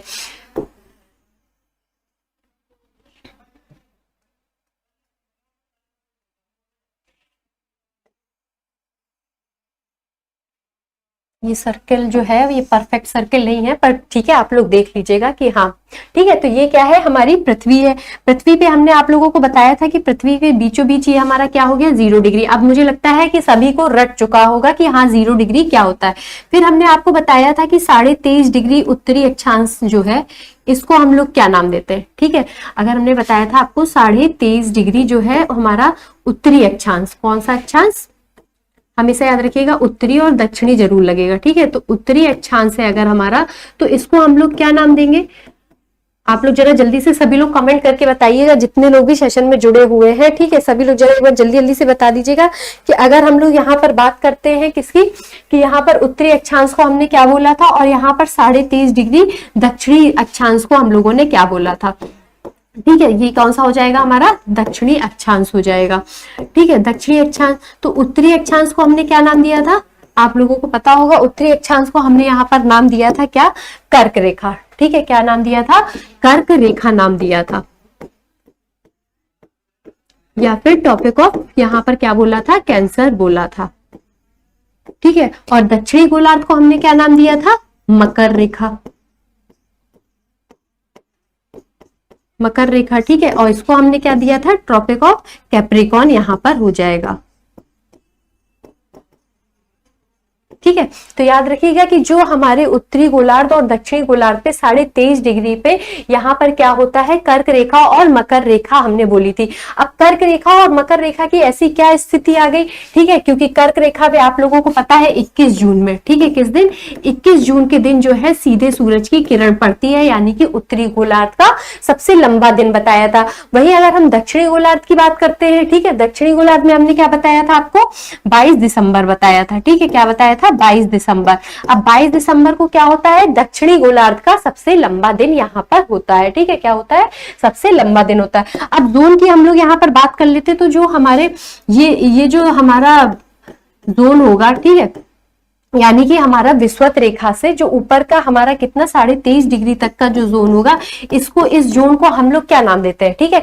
इस जोन की अगर हम लोग बात करते हैं कि 23.5 डिग्री उत्तरी गोलार्ध और जो हमारा 30 डिग्री का होगा, ये हमारा क्या होगा, यहाँ पर याद रखिएगा ये 30 डिग्री तक चला जाता है, ठीक है। एक जो हमारा अक्षांश होगा ये कहाँ तक, 30 डिग्री तक, इस चीज को याद रखिएगा, ठीक है। तो जो हमारा 30 डिग्री का जो अक्षांश होगा उसको हम लोग क्या नाम देते हैं, उष्ण कटिबंधीय, ठीक है। इस चीज को भी याद रखिएगा, हम लोग उसको क्या नाम देते हैं, उष्ण कटिबंध कहते हैं, ठीक है। क्या बोलते हैं, उष्ण कटिबंध बोलते हैं। यानी कि अगर हम ऊपर ये कहां से कहां तक का जोन की बात कर रहे हैं हम लोग, यहाँ पर 30 डिग्री तक की, वहीं अगर हम लोग यहाँ पर दक्षिणी गोलार्ध में 30 डिग्री तक की बात करते हैं, यानी कि 30 अक्षांश तक की बात करते हैं, तो ये हमारा जो होगा ये क्या कहलाएगा, ये हमारा कहलाएगा दक्षिणी गोलार्ध का उष्ण कटिबंधीय क्षेत्र। क्या कहलाएगा, दक्षिणी गोलार्ध का हमारा उष्ण कटिबंधीय क्षेत्र कहलाएगा। इस चीज को भी आप लोग याद रखिएगा, ठीक है। तो यहाँ पर जोन जो होते हैं ये उष्ण कटिबंधीय इसलिए कहा जाता है क्योंकि यहाँ पर क्या होता है कि अधिक हमको कैसी गर्माहट महसूस होती है। क्यों, क्योंकि यहाँ पर वर्ष भर जो होता है सूरज की किरणें कैसी पड़ती है, एकदम लगातार सीधे पड़ती है, ठीक है। अब 30 डिग्री के बाद अगर हम लोग बात करते हैं यहाँ पर 45 डिग्री तक, ठीक है। 30 डिग्री के बाद हम लोग किसकी बात करते हैं, अगर यहाँ पर हम लोग 45 डिग्री तक, तो 45 डिग्री तक का जो जोन होगा, ठीक है, 45 तक का जो होगा उसको हम लोग यहाँ पर क्या बोलेंगे, उत्तरी गोलार्ध, और दक्षिणी गोलार्ध में हम लोग इस चीज को बोलेंगे, क्या बोलेंगे, शीतोष्ण कटिबंधीय। याद रखिएगा, तो ये जोन हमारा जो कहलाएगा यानी कि 45वें अक्षांश तक, तो ये हमारा उत्तरी गोलार्ध का है, तो उत्तरी गोलार्ध का क्या कहलाएगा, शीतोष्ण कटिबंधीय हमारा कहलाएगा। याद रखिएगा, ठीक है। और यही हमारा ये जो एरिया है ये हमारा क्या कहलाएगा, 30 डिग्री से 45 डिग्री तक के अक्षांश का, तो ये हमारा कहलाएगा दक्षिणी गोलार्ध का शीतोष्ण कटिबंधीय, ठीक है, शीतोष्ण। तो अब आप लोगों को पता चल गया होगा कि अगर बात करते हैं 0 डिग्री से 30 डिग्री, ठीक है, 0 डिग्री से यहाँ पर अगर आप लोगों को ये कंफ्यूजन लग रहा हो तो ये देखिए हटा दीजिएगा, ठीक है। यहाँ पर हम लोग 23.5 डिग्री हटा देते हैं दोनों साइड से, ठीक है। तो अब ये हमारा क्या हो जाएगा, 0 डिग्री हो जाएगा, और ये हमारा क्या हो जाएगा, 30 डिग्री हो जाएगा दोनों साइड पे, ठीक है। तो 0 डिग्री से उत्तरी गोलार्ध, ठीक है, या फिर दक्षिणी गोलार्ध का जो हमारा एरिया कहलाएगा उसको हम लोग क्या बोलेंगे, आप लोगों को पता चल गया होगा, उसको हम लोग बोलेंगे उष्ण कटिबंधीय। अगर उत्तर का है तो हम लोग उत्तरी अक्षांश का उष्ण कटिबंधीय क्षेत्र बोलेंगे, और अगर दक्षिण का 0 से 30 के बीच में है तो हम लोग क्या बोलेंगे, दक्षिणी गोलार्ध का उष्ण कटिबंधीय जोन बोलेंगे उसको, ठीक है। या फिर अगर हम लोग 30 से 45 की बात करते हैं, ठीक है, 30 से 45 की अगर हम लोग बात करते हैं तो हम लोग उसको क्या बोलेंगे, शीतोष्ण कटिबंधीय, ठीक है। क्या बोलेंगे, शीतोष्ण या फिर दक्षिणी गोलार्ध का शीतोष्ण कटिबंधीय। और अगर पोल्स की बात कर लेते हैं, ठीक है, दोनों ही पोल्स के, तो ये हमारा क्या हो जाएगा, शीत कटिबंध हो जाएगा। कौन सा कटिबंध हो जाएगा, शीत कटिबंध हो जाएगा, दक्षिणी गोलार्ध का और उत्तरी गोलार्ध का, ठीक है। कहां पर, जब ये 90 डिग्री पर हम लोग बात करेंगे। तो अब आप लोगों को कटिबंध पूरी तरीके से क्लियर हो गए होंगे, ठीक है, कि अगर 0 से 30 डिग्री का जो जोन होगा, चाहे वो उत्तरी गोलार्ध का, यहाँ पर जितना भी रेड दिख रहा है ये हमारा उष्ण कटिबंधीय क्यों कहलाएगा, क्योंकि यहाँ पर वर्ष भर क्या होती है, सूरज की किरण सीधी पड़ती है। वही 0 से 30 की अगर हम लोग बात कर लेते हैं, ठीक है, तो 30 से 45 की बात कर लेते हैं, तो यहाँ पर सूरज की किरण क्या होती है, धीरे धीरे हमारी कैसी होने लगती है, तिरछी होने लगती है, ठीक है। और तिरछी होने के कारण इस कटिबंध को हम लोग क्या बोलते हैं, यहाँ पर हम लोग शीतोष्ण कटिबंध। थोड़ा थोड़ा जो मौसम है वो क्या होने लगता है, ठंडा होने लगता है कंपैरिजन टू इक्वेटर के पास से। क्यों, क्योंकि सूरज की जो किरणें हैं वो अब क्या होने लगी है, तिरछी होने लगी। तो ये हमारा क्या बोलाएगा, शीतोष्ण कटिबंध। और एकदम पोल्स की अगर हम लोग बात कर ले तो यहाँ पर आप लोगों को पता है कि बर्फ जमी होती है, तो इसे क्या बोल देते हैं हम लोग, शीत कटिबंध के नाम से जानते हैं, ठीक है। अभी आप लोगों को ये अगर जोन की बात करें तो पूरे जोन यहाँ पर क्लियर हो गए। तो अब हमने इस पे विशेषताओं पे भी यहाँ पर क्लियर कर लिया, ठीक है। अगर विशेषताओं की बात करें तो यहाँ पर क्या हो गया, विशेषता भी हमारी धीरे धीरे क्या हुई, क्लियर हो गई। अब एक स्थिति कुछ ऐसी आती है जो कि आप लोगों को हमने नहीं बताया था, इसमें भी देख लेते हैं कि एक हमारी स्थिति होती है उपसौर और अपसौर की, यानी कि पेरीहीलियम, ठीक है, और हमारा कौन सा हो जाएगा, एपीहीलियम की यहाँ पर हम लोग बात करते हैं। तो पेरीहीलियम या फिर एपीहीलियम क्या है, तो इसमें सबसे पहले हम लोग पेरीहीलियम स्टेबल हीलियम की बात करते हैं तो जब सूर्य, आप लोगों को पता है कि एक दीर्घ जो सूर्य है वो क्या है, सूर्य जो पृथ्वी है हमारी वो क्या है, सूरज के चारों एक दीर्घ वृत्ताकार में क्या लगा रही होती है, चक्कर लगा रही होती है। और चक्कर लगाते लगाते कभी एक ऐसी स्थिति आ जाती है पूरे 365 दिनों में, तो आप लोग देखते होंगे कि इस स्थिति में क्या होता है, इस स्थिति में ऐसा होता है कि यहाँ पर आप लोग देखते होंगे कि एक स्थिति में ऐसा होता है कि जो सूरज है वो क्या होती है, पृथ्वी के एकदम पास आ जाती है। ठीक है, यानी कि जो पृथ्वी है वो जब सूरज के क्या होगी, एकदम पास होगी। पृथ्वी जो है हमारी वो किसके, सूरज की क्या होगी, एकदम पास में होगी। तो ऐसी स्थिति को हम लोग क्या बोलते हैं, यहाँ पर उपसौर बोलते हैं या फिर हम लोग पर हीलियम यहाँ पर बोलते हैं। और ऐसी स्थिति कब बनती है, 3 जनवरी को बनती है। ठीक है, कब बनती है, 3 जनवरी। तो आप लोगों को डेट याद रखनी है। सबसे पहली जो डेट है वो आपको याद रखनी है कि उत्तरी गोलार्ध का सबसे लंबा दिन जब सूरज जो है सीधे सीधे कर्क रेखा पर चमकता है तो वो डेट हमारी कौन सी हो जाएगी, 21 जून की हो जाएगी। ठीक है, फिर जब हम याद करेंगे कि दक्षिणी गोलार्ध का सबसे लंबा दिन, जब यहाँ पर दक्षिणी गोलार्ध में सूरज जो है अपनी सीधी धूप या फिर सीधी किरण पड़ती है तो वो हमारा कौन सा दिन हो जाएगा, 22 दिसंबर का दिन हो जाएगा। ठीक है, फिर 21 मार्च और 23 सितंबर, 21 मार्च और 23 सितंबर को कैसा दिन होता है कि यहाँ पर जो सूरज की किरण है वो हमेशा सीधी किस पे, इक्वेटर पर पड़ती है। ठीक है, किस पे, अभी तक हमारी कर्क रेखा और मकर रेखा पे, यानी कि 23.5 डिग्री उत्तरी अक्षांश पे और 23.5 डिग्री दक्षिणी गोलार्ध, जिसको हमने कर्क रेखा और मकर रेखा नाम दिया था, उसकी स्थिति की बात कर रहे थे कि 21 जून और 22 दिसंबर।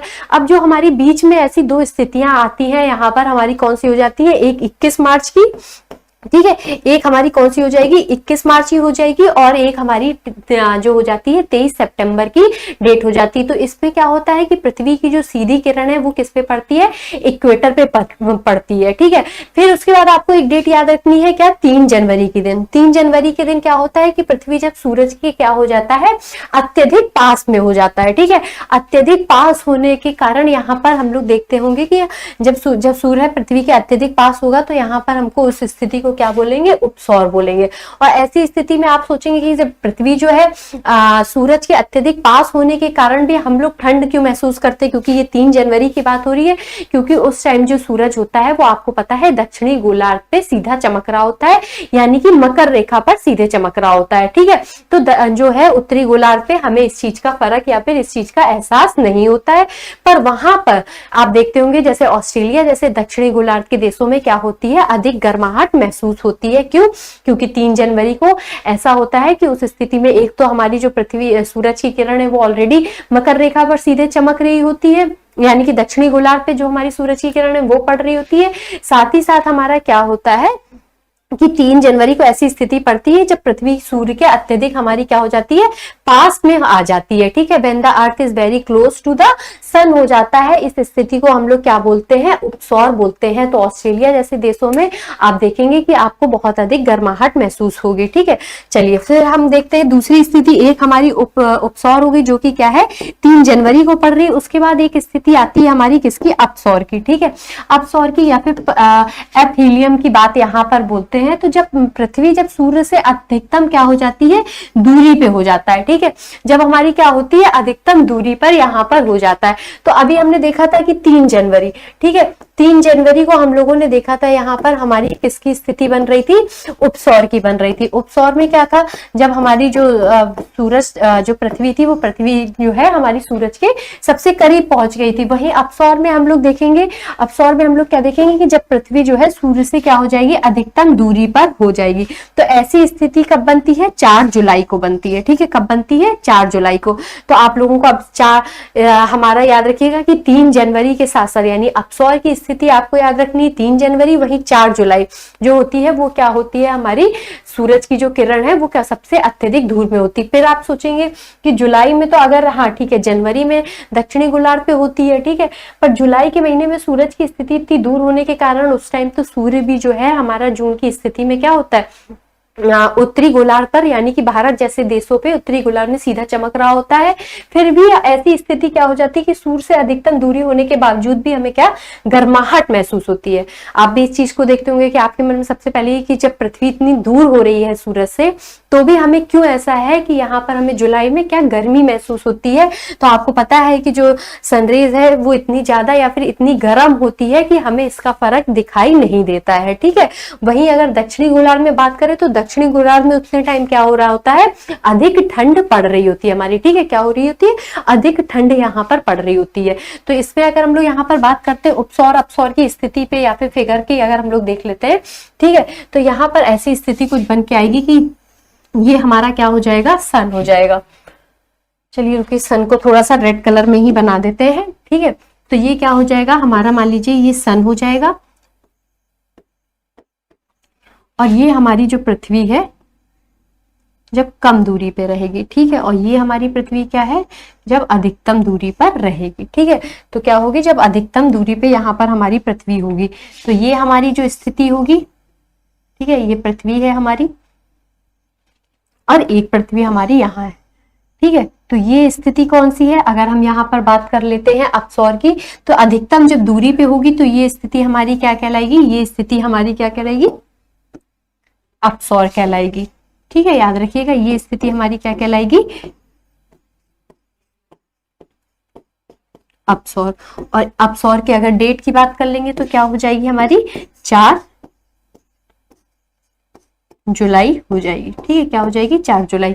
वहीं अगर हम उपसौर की बात करते हैं, यानी कि जो हमारा सन है, यानी कि जो हमारी पृथ्वी है वो सूरज के सबसे करीब होती है, ठीक है। तो ये जो स्थिति है वो हमारी क्या कहलाएगी, उपसौर कहलाएगी, ठीक है। क्या कहलाएगी, उपसौर कहलाएगी। और ऐसा कब होता है, तो आप लोगों को पता है, हमने आप लोगों को सभी लोगों को ये डेट बताई है कि ऐसा 3 जनवरी को यहाँ पर हमको देखने को मिलता है, ठीक है। कब देखने को मिलता है, 3 जनवरी,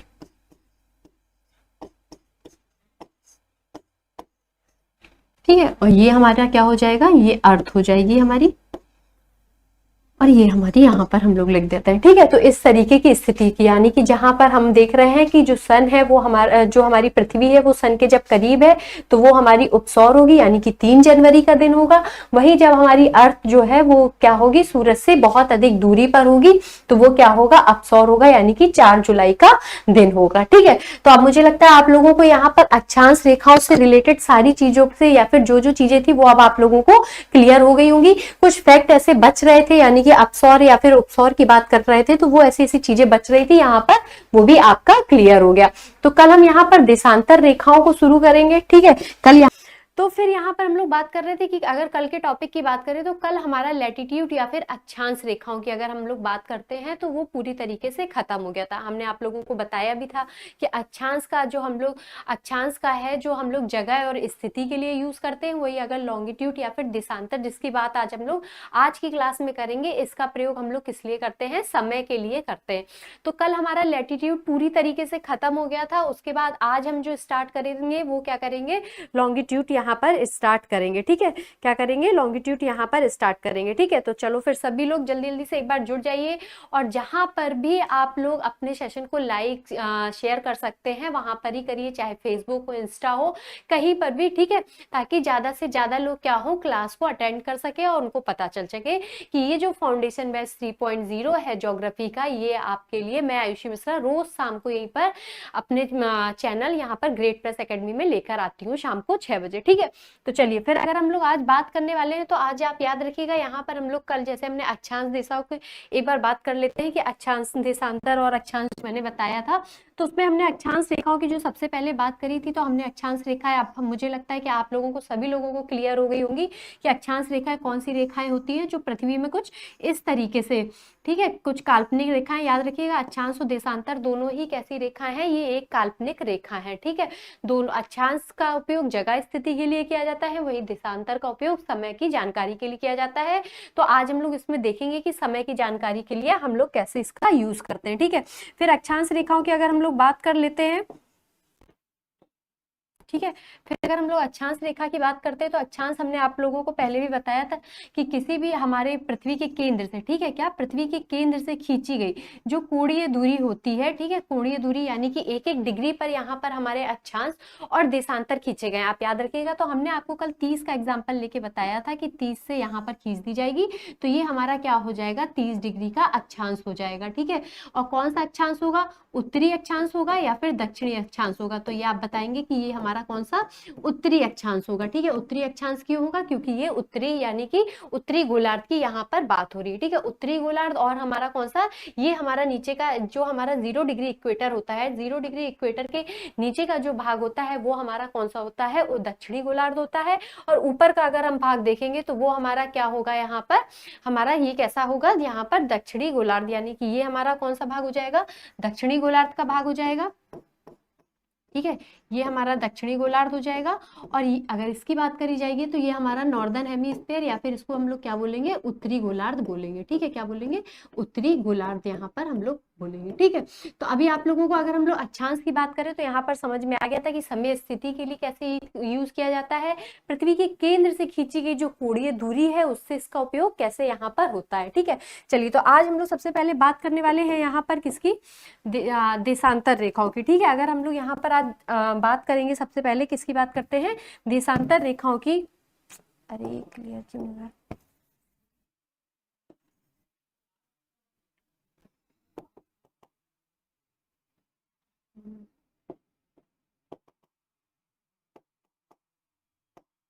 मुझे लगता है बोर्ड हैंग कर रहा है। ठीक है। चलिए, तो बोर्ड यहाँ पर हैंग कर रहा है तो हम लोग देखते हैं कि यहाँ पर जो,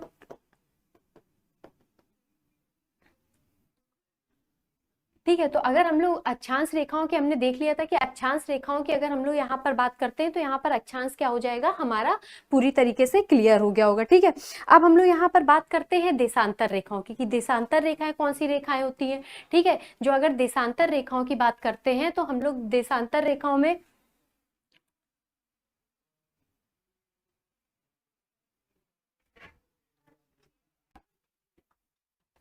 बोर्ड जो है,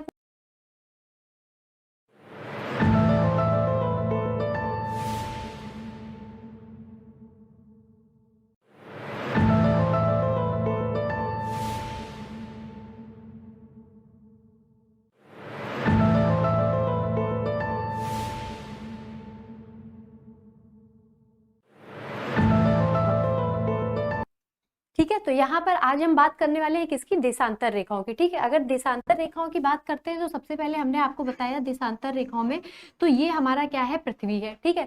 पृथ्वी के अभी हमने बताया कि पृथ्वी में जो सीधी रेखाएं खींची जाती है वो हमारी क्या होती है, अक्षांश रेखाएं होती है। ठीक है। पर अगर देशांतर रेखाओं की बात करी जाए तो ये कुछ पृथ्वी में इस तरीके से खींची होती है। ठीक है। किस तरीके से, इस तरीके से, यानी कि पृथ्वी के हमारे जो ऊपरी उत्तर से दक्षिण की ओर पूरा तरीके से जो सीधी रेखाएं होती है ये इस तरीके से खिंच के आती है। ठीक है। ये हमारी कौन सी रेखाएं कहलाती हैं, देशांतर रेखाएं कहलाती हैं। ठीक है। कौन सी रेखा कहलाती है, याद रखिएगा, देशांतर। ये उत्तर से दक्षिण की ओर कुछ इस तरीके से हमारी खिंची होती है।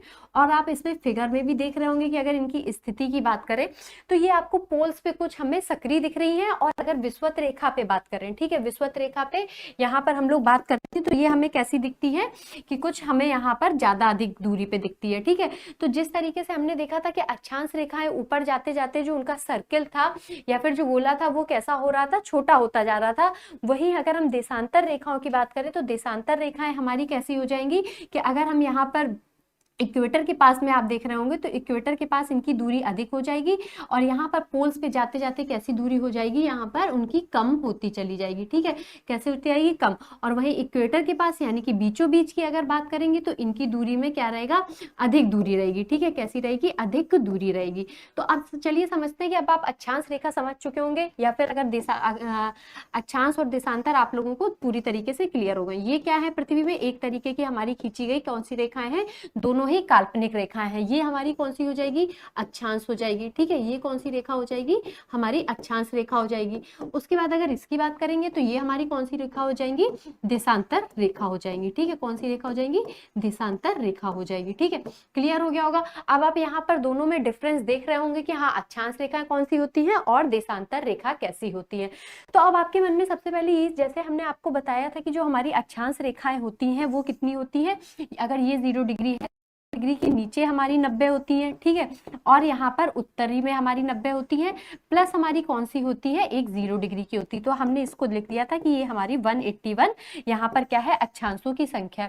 उसी तरीके से आपके दिमाग में सबसे पहले ये जो क्वेश्चन आएगा कि क्या देशांतर कितनी है, ठीक है। तो देशांतर रेखाएं कितनी होंगी, इस चीज को भी हम लोग समझते हैं। तो देशांतर रेखाएं कैसे खींची है, अब आप इस चीज को अगर एक बॉल के रूप में देखेंगे तो आपको समझ में आ जाएगा कि इस तरीके से ये पूरे सर्कल, पूरे बॉल में यहाँ पर या फिर पूरे ही गोले में पृथ्वी के हैं।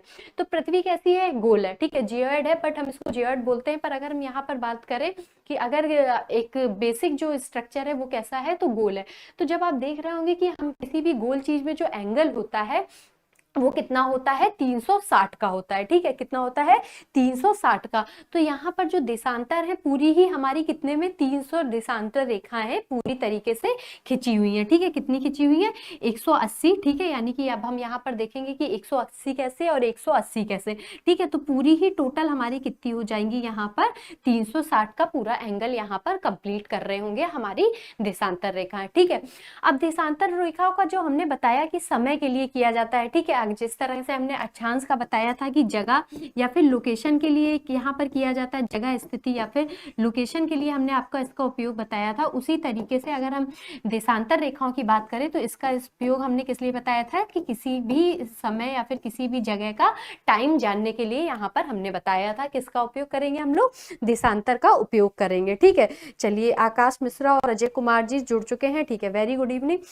तो चलिए ठीक है, यहाँ पर अगर हम लोग बात करते हैं कि यहाँ अब देशांतर रेखाओं में हम लोग समय का उपयोग कैसे या फिर समय जो है वो हम कैसे कैसे यहाँ पर देखते हैं, ठीक है।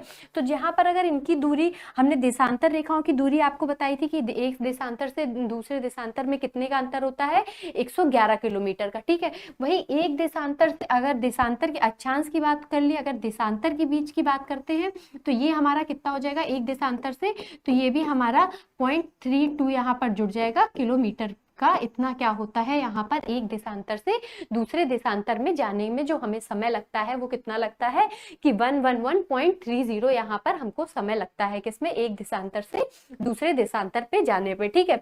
और ये हमारा जो एकदम बीचों बीच ये जो देशांतर है, ठीक है, इस चीज को भी देखिएगा।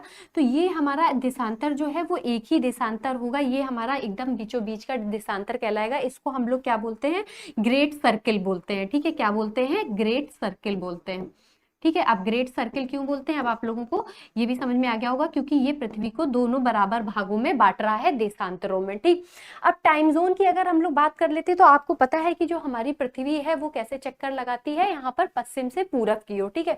कुछ जो पृथ्वी का घूमने का जो सर्किल है वो कुछ इस तरीके से पृथ्वी हमारी घूमती है, आपको ये भी पता है, ठीक है। ये हमने जब आपको स्थिति पढ़ाई थी, यानी कि जब सूरज का उगना और डूबना या फिर समय की स्थिति के बारे में बताया था, तब हमने ये भी आपको बताया था कि जो हमारा जो पृथ्वी है वो कैसे पूरब से हमारा कैसे पश्चिम की ओर मूव करती है, ठीक है, पश्चिम से पूरब की ओर मूव करती है। और जो हमारा सूरज है वो कहाँ उगता है, हमारा पूरब से पश्चिम की ओर, यानी कि अगर हम सूर्योदय की बात करेंगे तो वो हमारा कैसे होता है, सूर्योदय यहाँ पर होता है, कहाँ, पूरब में, और पश्चिम में डूबता है। फिर समय की अगर हम लोग बात करते हैं कि समय का मतलब अगर समय की बात करें तो क्या समय हमेशा अलग अलग होगा स्थिति में, तो इस स्थिति में क्या होगा, जब हमारा सूरज उधर पे चमक रहा होगा तो हम यहाँ पर देखेंगे कि यहाँ पर हमें ज्यादा मतलब सूरज की रोशनी क्या है, इस हिस्से पे ज्यादा पड़ेगी, ठीक है। इस हिस्से पे क्या होगा, सूरज की रोशनी हमें ज्यादा देखने को मिलेगी, और इस वाले हिस्से में क्या होगा, हमें अंधेरा देखने को मिलेगा, ठीक है। क्या मिलेगा, अंधेरा देखने को मिलेगा। पर ये अब क्या हमेशा ऐसा ही होता है, नहीं, ऐसा नहीं होता है, क्योंकि आपको पता है कि हमारी पृथ्वी साथ ही साथ क्या कर रही है, रोटेशन भी कर रही है, ठीक है। क्या कर रही है, रोटेशन भी यहाँ पर हमारी जो ठीक है, हमारी जो पृथ्वी है वो क्या कर रही है, आपको पता है कि रोटेशन भी कर रही है। ठीक है, और कितने घंटे में कर रही है, पूरा 24 घंटे में कर रही है। तो 24 घंटे में ये कितना रोटेट हो जा रही है, 360। ठीक है, कितना, 360 डिग्री का जो पूरा कोण है वो ये क्या कर लेती है, कवर कर लेती है। तो यानी कि हर हिस्सा जो है वो हमारा क्या होगा, सूरज से इफेक्ट होगा। ठीक है, अब सूरज से इफेक्ट होगा, पर यहाँ पर कैसे होगा, जब यहाँ पर दिन होगा यहाँ पर रात होगी। ये कॉन्सेप्ट भी आप लोगों को पूरी तरीके से क्लियर हो गया होगा। ठीक है, क्या होगा कि पूरी तरीके से क्लियर हो गया होगा। पर हम यहाँ पर देख रहे हैं कि अगर सूरज इधर पर पड़ रही है, ठीक है, क्या हो रही है, इधर पे पड़ रही है, तो हम देखते हैं कि अगर यहाँ पर सूरज ज्यादा है तो यहाँ पर कम है, तो क्या समय में भी अंतर आ जाएगा। ठीक है, क्या होगा कि समय में भी आप लोगों को अंतर देखने को मिलेगा। समय में अंतर कैसे देखने को मिलेगा, क्योंकि जो यहाँ पर जब सूरज की रोशनी पड़ेगी तो इस हिस्से पे सूरज की रोशनी नहीं पड़ेगी, तो यहाँ दिन होगा तो यहाँ रात होगी। फिर ये एक ऐसी स्थिति निकल के आई, तो क्या हर जगह टाइम जो है यहाँ पर हमेशा हर देश में अलग अलग निकल जाएगा। ठीक है, क्योंकि अगर हम भारत की स्थिति की बात करते हैं तो भारत हमारा उत्तरी गोलार्ध में कुछ इस जगह पर आता है, जैसे कि एक एक्सपेक्ट कर लीजिए। ठीक है, कि यहाँ पर अगर इस जगह पर हमारा भारत आता है तो यहाँ पर क्या होगा कि यहाँ पर जितने भी देशांतर निकले होंगे, आगे अभी हम लोग इस चीज पे भी बात करेंगे कि हमारे जितने भी देशांतर निकले होंगे तो क्या उन सारे ही देशांतरों पे जो टाइम होगा वो क्या अलग अलग हो जाएगा। ठीक है, क्या हो जाएगा, सारे ही देशांतरों पे टाइम अलग अलग हो जाएगा, पर ऐसा नहीं होता है। तो हमने क्या किया कि इसको पूरब और पश्चिम में बांटने के लिए, ठीक है, पूरब में पश्चिम में बांटने के लिए हमने यहाँ पर जो हमारा लंदन है, ठीक है, लंदन के पास हमने देखा कि ग्रीनविच एक जगह है। ठीक है, कौन सी जगह है, अगर बात करते हैं इसमें, तो अगर हम लोग लंदन के पास में इधर पे देख लेते हैं। ठीक है, अब आप लोगों को अक्षांश रेखा जो है वो पूरी तरीके से क्लियर हो गई होंगी, तो हम लोग यहाँ पर लिखते हैं इसको। तो समय को पूरब व पश्चिम में बांटने के लिए, ठीक है, देशांतर रेखाओं को पूरब व पश्चिम में बांटने के लिए क्या किया गया कि यहाँ पर हमारे लंदन में कौन सी एक जगह है, ग्रीनविच की जगह। ठीक है, तो ग्रीनविच में आप देखेंगे कि यहाँ पर जैसे लंदन के ग्रीनविच से एक हमारी जो देशांतर रेखा निकली है, ठीक है, कौन सी रेखा निकली है, देशांतर रेखा निकली है, उसको उन्होंने क्या कहा, 0 डिग्री देशांतर रेखा कह दिया। ठीक है, क्योंकि अक्षांश तो हमने बता दिया, ठीक है, कि अक्षांश जो है पृथ्वी को 2 बराबर भागों में बांट रहा है, तो जो सबसे बीच का पॉइंट है उसको हमने क्या बोल दिया, यहाँ पर हमने बोल दिया कि हाँ वो क्या है, हमारा 0 डिग्री है। पर किसी गोल चीज में अगर आप पूरब व पश्चिम डिसाइड करने के लिए अगर आपको कोई जगह चाहिए होगी, तो गोल चीज में आप लोगों को एक ना एक पॉइंट पे तो जाना ही पड़ेगा, क्योंकि सारी ही चीजें 360 डिग्री का पूरा ही कोण बन रहा है।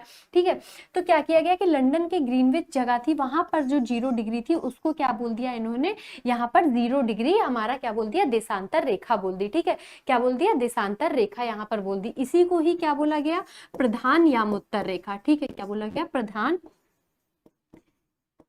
यामोत्तर रेखा के नाम से भी जाना गया साथ ही साथ। ठीक है, इस चीज को भी यहाँ पर देख लीजिएगा, क्यों, क्योंकि ये क्या करते हैं, यहाँ से पूरा ग्रेट सर्किल हमारा बनता है। तो ग्रीनविच से निकलने वाली जो देशांतर रेखा थी, अगर लंदन की स्थिति, लंदन हमारा जो है वो कहाँ है, उत्तरी अक्षांश का देश है। ठीक है, सॉरी, उत्तरी गोलार्ध का देश है। ठीक है, तो उत्तरी गोलार्ध में अगर हम यहाँ पर मानते हैं तो यहाँ से सारी ही स्थिति में, ठीक है, ये क्या मान लिया हमने कि ये क्या है, हमारा लंदन है। ठीक है, लंदन है, और ये स्थिति हमने क्या मान ली कि हमारी भारत है। भारत की स्थिति भी कहीं यहीं पर ही आसी पास यहाँ पर पड़ती है, इस चीज को भी आप लोग याद रखिएगा। तो लंदन से जो हमारी ग्रीनविच निकल रही थी उसको हमने क्या बोल दिया, 0 डिग्री अपना अच्छा वो देशांतर बोल दिया। उसके इस साइड में, ठीक है, उसके ही आगे इस साइड में जो जितने भी देशांतर होंगे वो कैसे होंगे, पूर्वी देशांतर होंगे, और इधर वाले जितने भी देशांतर होंगे लंदन से। ठीक है, अब इसको कैसे आप पहचानेंगे, अगर हम यहाँ पर बात करते हैं कि आप लोगों को कैसा लग रहा है, एक सर्किल में नहीं समझ में आ रहा है। ठीक है, तो इसको इस तरीके से देखिए कि मान लीजिए ये हमारा क्या है, ग्रीनविच की 0 डिग्री देशांतर रेखा है। क्या है, देशांतर रेखा है। ठीक है, अब यहाँ पर से जो देशांतर हमारे, इसी चीज को हमने फोल्ड कर दिया। ठीक है, फोल्ड कर दिया तो क्या हो जाएगा, ये गोल हो जाएगा। तो जब आप देखेंगे कि इसी चीज में हमने गोल कर दिया, तो ये हमारी जो है वो क्या हो गई, 0 डिग्री की देशांतर रेखा हो गई। उससे क्या डिसाइड हो गया कि हाँ इस साइड वाला एरिया हमारा कौन सा हो जाएगा, पूरब का हो जाएगा। ठीक है, इस साइड वाला, और इस साइड वाला जो हमारा क्या हो जाएगा, पश्चिम में हो जाएगा। तो अब आप लोगों को समझ में आ गया होगा कि हम लोग जब अपने भारत में लिखते हैं तो हम क्या लिखते हैं कि जो हमारा भारत है, ठीक है, जो अभी जब भी आप पढ़ेंगे या फिर भारत की स्थिति जब पढ़ेंगे, इंडियन ज्योग्राफी में जाएंगे, तो हम कहते हैं कि हमारा भारत कैसा, भारत जो है वो किस उत्तरी गोलार्ध का, ठीक है, कितना उत्तरी गोलार्ध का। अब गोलार्ध आपको समझ में आ गया होगा देशांतर से कि क्यों है, ठीक है, और साथ ही साथ कैसे देशांतर का, पूर्वी देशांतर का देश है। कैसे देशांतर का देश है? पूर्वी देशांतर का देश है। ठीक है, तो अब यहाँ पर आप लोगों को सारी चीजें क्लियर हो गई होंगी। ठीक है, अब अगर टाइम की बात करते हैं, अब आप भारत की स्थिति में, तो यहाँ पर अगर हमने लंदन से देखा तो इधर साइड वाले जितने भी एरिया हैं वो हमारे क्या हो जाएंगे? पूरब के हो जाएंगे। और अगर हम इधर साइड के सारे देशों की बात करेंगे तो वो हमारे कैसे? पश्चिमी देश हो जाएंगे। अब सूरज की स्थिति में, जब सूरज की जो हमारी स्थिति है, जब वो सनलाइट यहाँ पर पड़ती है तो हम क्या देखते हैं कि यहाँ का टाइम तो आगे चल रहा होता है। ठीक है, और ये टाइम हमेशा क्या हो रहा होगा? पीछे चल रहा होगा। क्यों चल रहा होगा? क्योंकि यहाँ पर सूर्योदय ऐसा भारत तक में भी देखने को मिलता है। ठीक है, कि भारत में आप देखेंगे कि अरुणाचल प्रदेश में जो है वो हमारा सूरज जो है उगता है जब, तो वहां अरुणाचल प्रदेश में सबसे पहले रोशनी होती है। फिर उसके बाद गुजरात में जो हमारा सबसे पश्चिमी देश है वहां पर सबसे देर में यहाँ पर हमारा पहुंचता है क्या? सनलाइट। इस वजह से तो ये स्थिति क्रिएट हुई कि यहाँ पर हमने क्या किया कि 0 डिग्री जो ग्रीनविच से, यानी आपका जो क्वेश्चन बनेगा कि 0 डिग्री जो देशांतर है वो ग्रीनविच के कहाँ से, तो आप बताएंगे कि लंदन के ग्रीनविच से। उसको क्या बोला गया है? प्रधान यामोत्तर रेखा बोली गई है। ठीक है, प्रधान, और वहां से ही हमारे देश में पूरा वो पश्चिम का, ठीक है, पूरा वो पश्चिमी देश का जो कॉन्सेप्ट है वो यहीं से ही निकला। ठीक, अब आप लोगों को ये क्लियर हो गया होगा। ठीक है, फिर आप देखेंगे कि अगर 0 डिग्री से आप जाएंगे जब भी, ठीक है, 0 डिग्री से जैसे जैसे पूर्व की ओर जाएंगे, क्योंकि आपको सन वहां पर पास में मिलता रहेगा। ठीक है, तो जैसे ही आप पूर्व में जाते रहेंगे तो आप देखेंगे कि वहां पर समय अधिक होगा। जैसे जैसे पश्चिम में आते जाएंगे वहां पर समय क्या होता जाएगा? लेट होता चला जाएगा। ठीक है, क्या होता जाएगा? समय जो है हमारा लेट होता चला जाएगा। अब एक देशांतर से दूसरे देशांतर के बीच, ठीक है, एक देशांतर से दूसरे देशांतर के बीच में कितना समय का अंतराल रहता है? तो याद रखिएगा 4 मिनट का रहता है। ठीक है, कितने मिनट का रहता है? 4 मिनट का अंतराल यहाँ पर रहता है। अब ये 4 मिनट का अंतराल कैसे रहता है, इसमें भी हम लोग चीजें समझेंगे। अब फिलहाल अभी आप लोगों को जितनी चीजें समझाई गई है यहाँ पर, मुझे लगता है सारी चीजें क्लियर हो गई होंगी। एक बार फिर से रिपीट करते हैं। ठीक है, जो हमारे पृथ्वी के, ठीक है, पृथ्वी पे खींची गई हमारी उत्तर से दक्षिण की ओर जो सीधी सीधी रेखाएं हैं, ठीक है, एक सर्किल में आप इमेजिन करिएगा, उस सर्किल में जो खींची गई हमारी रेखाएं हैं उनको हम लोग क्या बोलते हैं? यहाँ पर लॉन्गिट्यूड या फिर देशांतर रेखा बोलते हैं। ठीक है, और यहाँ पर हमने क्या किया कि यहाँ से हमें समय जानना होता है। समय जानने के लिए हमने एक प्रधान यामोत्तर रेखा यानी कि 0 डिग्री रेखा किसको माना? लंदन की ग्रीनविच एरिया से वहां पर माना। वहां के बीचों बीच से खींची गई जो रेखा थी उसके इस साइड आगे के देश हमारे कौन से देश हो गए? पूर्वी, और पीछे के देश हमारे कैसे हो गए? पश्चिमी यहाँ पर हो गए। ठीक है, कैसे हो गए? यहाँ पर पश्चिमी हो गए। एक देशांतर से दूसरे देशांतर के बीच हमारा जो अंतर कितना है? 111 पॉइंट हमारा 2 किलोमीटर हो जाएगा। ठीक है, 0 डिग्री जो था वो हमारा क्या था? ग्रेट सर्किल था। कैसा था हमारा? जो 0 डिग्री देशांतर होगा, यानी कि जहां से 360 का पूरा हमारा कोण बन रहा होगा, वो कैसा होगा? यहाँ पर हमारा ग्रेट सर्किल कहलाएगा। ठीक है, क्या कहलाएगा? ग्रेट सर्किल कहलाएगा। अगर पृथ्वी में रोटेशन की बात करते हैं, ठीक है, तो आपको भी पता है कि जो हमारी पृथ्वी है वो कितने 360 में, ठीक है, कोई भी गोल चीज अगर आप इमेजिन करेंगे तो आप देखेंगे कि 360 का पूरा एक सर्किल लगाती है। तो 360 में सर्किल लगाने का मतलब कि पूरे ही देशांतर कितने हो जाएंगे हमारे? 180। ठीक है, 180 प्लस हमारा क्या हो जाएगा? 180 यहाँ पर हमारे देशांतरों की जो संख्या है वो टोटल यहाँ पर हमारी हो जाएगी। ठीक है, क्लियर हो गया। अब उसके बाद हम लोग देखते हैं, हमने उसके बाद यहाँ पर देखा कि 4 मिनट का जो अंतराल था, 4 मिनट का अंतराल एक देशांतर से दूसरे देशांतर में कैसे आता है उसको हम लोग यहाँ पर देखेंगे। तो अब हमने सबसे पहला जो क्वेश्चन हमारे दिमाग में उठता है वो यही उठता है कि क्या जो देशांतर का उपयोग हम लोग करते हैं, ठीक है, जो देशांतर का उपयोग जो हम लोग करते हैं उसमें क्या किसी तरीके का अंतर हमको देखने को मिलता है? ठीक है, कि अगर हम इधर देख रहे हैं तो हमें दिन की अवधि ज्यादा मिल रही है, इधर पे क्या हो जाएगा? समय धीरे धीरे हमारा कम होता चला जाएगा। चलिए, ठीक है, अब आप क्लियर हो गया होगा आप लोगों को अभी तक पूरा। अब हम लोग यहाँ पर बात करते हैं अगर देशांतर रेखाओं की। ठीक है, तो देशांतर रेखाएं हमारी कैसी होंगी? कुछ इस तरीके से। अब आपको अक्षांश और देशांतर रेखाएं जो हैं वो क्या हो जाएंगी? हमारी क्लियर हो जाएंगी। ठीक है, क्या हो जाएंगी? हमारी जो अक्षांश रेखाएं हैं और देशांतर रेखाएं क्लियर। तो देशांतर रेखाओं की स्थिति कैसी होगी? इस तरीके से होगी। और अक्षांश की बात करते हैं, ठीक है, अक्षांश रेखाओं की आप बात करते हैं तो वो हमारी किस तरीके से खिंची होंगी? इस तरीके से खिंच जाएंगी। ठीक है, तो अब आप लोगों को यहाँ पर अक्षांश और देशांतर से रिलेटेड जितनी भी चीजें हैं वो यहाँ पर अगर हम लोग अक्षांश की बात कर लेंगे तो ये अक्षांश जो है हमारी किसमें जगह के लिए, और अगर देशांतर रेखाओं का बात करेंगे तो ये हमारा किसके समय के लिए हो जाएगा। ठीक, किसके लिए, समय के लिए यहाँ पर हमारा हो जाएगा। अब हमने स्थिति की अगर हम बात कर रहे थे कि हमारी जो स्थिति है वो कैसे हम लोग पहचानेंगे कि टाइम जोन कैसे कैसे डिसाइड किया जाएगा। इस तरीके से अगर 0 डिग्री को एक बार अगर हम लोग 0 डिग्री जो ग्रीनविच लंदन से निकली है, अगर हम लोग उसको एक अपना प्रधान या उत्तर मान लेते हैं तो आप देखेंगे कि हमेशा ही जो पश्चिमी देश होंगे वो हमेशा ही पीछे चलते रहेंगे, और एक देश में अलग अलग हमारे अंतराल जो होगा टाइम का वो क्या हो जाएगा, बहुत अधिक हो जाएगा। फिर हमने यहाँ पर बात करी थी किसकी, कि अगर हम लोग भारत की बात करते हैं, ठीक है, किसकी बात करते हैं, भारत की बात करते हैं, कि भारत में ऐसा क्या था कि हमने टाइम जोन के लिए भारत में ही अंतर ना आ जाए किसी चीज का। ठीक है, तो यहाँ पर हम लोगों ने किसकी बात करी थी, कि भारत में, तो हम आप देख रहे होंगे कि भारत का ये मैप आता है आपके सामने निकल पे। फिर हम यहाँ पर अगर देशांतर रेखाओं की बात करें तो हमारे भारत में जो देशांतर रेखाएं खींची हैं वो कुछ इस तरीके से खींची है। सारे ही देशों में जो है वो हमारी क्या है, देशांतर रेखाएं ऐसे गई हुई हैं। अब भारत की देशांतर रेखाओं की अगर हम लोग बात करते हैं, ये हमारा भारत का मैप है, ठीक है, और देशांतर आपको पता है कि पूरी पृथ्वी पर इसी तरीके से हमारे क्या है, गोल गोल खिंचे हुए हैं।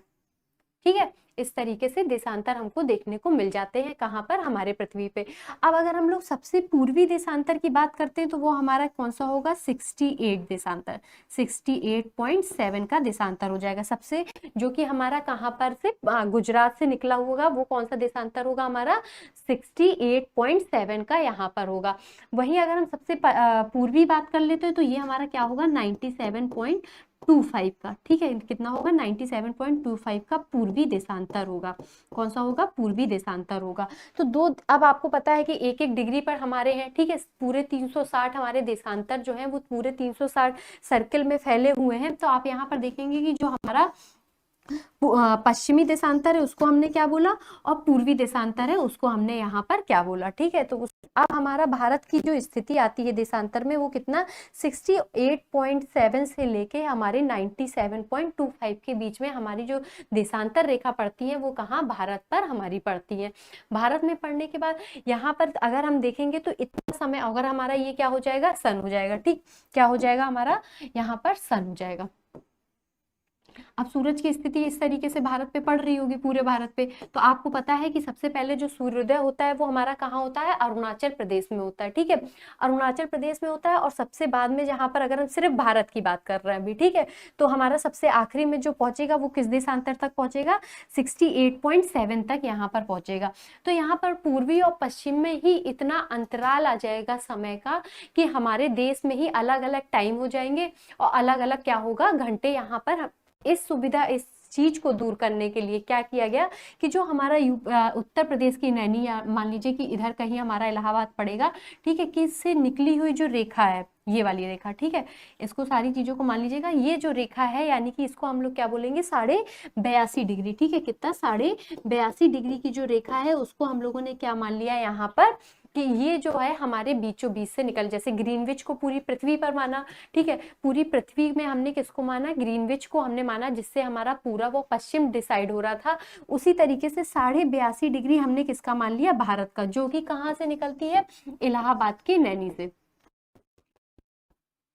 ठीक है, इलाहाबाद के हमारे किससे, नैनी से निकलती है। इस चीज को भी आप लोगों को, ठीक है, तो ये भी आप लोगों के क्वेश्चन जो आता है तो ये आप कहाँ बताएंगे कि हाँ, इलाहाबाद के हमारे नैनी जगह से ये हमारी निकलती है, क्या, जिसको हम लोग क्या बोलते हैं यहाँ पर, हमारा 82.5 डिग्री यहाँ पर हमारा क्या माना जाएगा, जो भारत की जो यामुत्तर रेखा, या फिर भारत का जो जहाँ से समय या फिर टाइम जोन हमारा क्या हुआ है, निर्धारित हुआ है। तो यहाँ पर आपके दो, अभी आप लोगों ने आज सारे ही देशांतर रेखाओं के बारे में देखा, तो अब आप लोगों को देशांतर से रिलेटेड अभी ये टॉपिक पूरी तरीके से खत्म नहीं हो। आज हम लोगों ने जितना भी बेसिक स्ट्रक्चर था कि हाँ, इलाहाबाद, जो हमारा इलाहाबाद से हमारे भारत की निकली है, ठीक है, इस चीज को भी देख लीजिएगा। ठीक है, यहाँ पर इलाहाबाद में, ठीक है, उसके बाद का हमारा क्या हो जाएगा, जो पूरब हो जाएगा, और यहाँ से हमारा क्या हो जाएगा, पश्चिम हो जाएगा। जैसे ग्रीनविच पूरे वर्ल्ड की हमारा डिसाइड कर रहा था कि ग्रीनविच से हमने अगर डिवाइड किया तो हमारे उससे पहले का भाग जो है वो कैसा हो जाएगा, पूरब का हो जाएगा, उससे पीछे का भाग हमारा क्या हो जाएगा, पश्चिम का यहाँ पर हो जाएगा। उसी तरीके से, ठीक है, उसी तरीके से हमारा इलाहाबाद की नैनी से जो निकली है 82.5 डिग्री, वो भारत को दो बराबर हिस्से में बांट देती है कि उसका ये जो भाग है वो पूरब का कहलाएगा और उसके ये भाग क्या कहलाएगा, पश्चिम का कहलाएगा। और साथ ही साथ हमें ये भी देखना है कि ये हमारा क्या करेगा, ये हमारा डिसाइड करेगा टाइम। जो टाइम यहाँ पर हो रहा होगा वही पूरा टाइम जोन किसका, भारत का यहाँ पर निर्धारित किया गया है। ठीक है, तो अभी अक्षांश देशांतर में आप लोगों को पूरा तरीके से कंफ्यूजन मुझे लगता है अभी तक खत्म हो गया होगा। और जितना ही क्या कहते हैं आप लोगों को अभी समय निकालना, ठीक है, कि कैसे समय में हमारा कैसे निकलता है, ठीक है, ग्रीनविच या फिर भारत में कितना अंतर है उन दोनों में ही, या फिर डिग्री में कितना अंतर है दोनों के बीच में, यहाँ पर हम लोग सारी चीजों को देखेंगे। ठीक, तो फिर कल शाम को हम लोग फिर मिलते हैं आपसे यहीं पर ही ग्रेट प्लस एकेडमी में। ठीक है, अब नया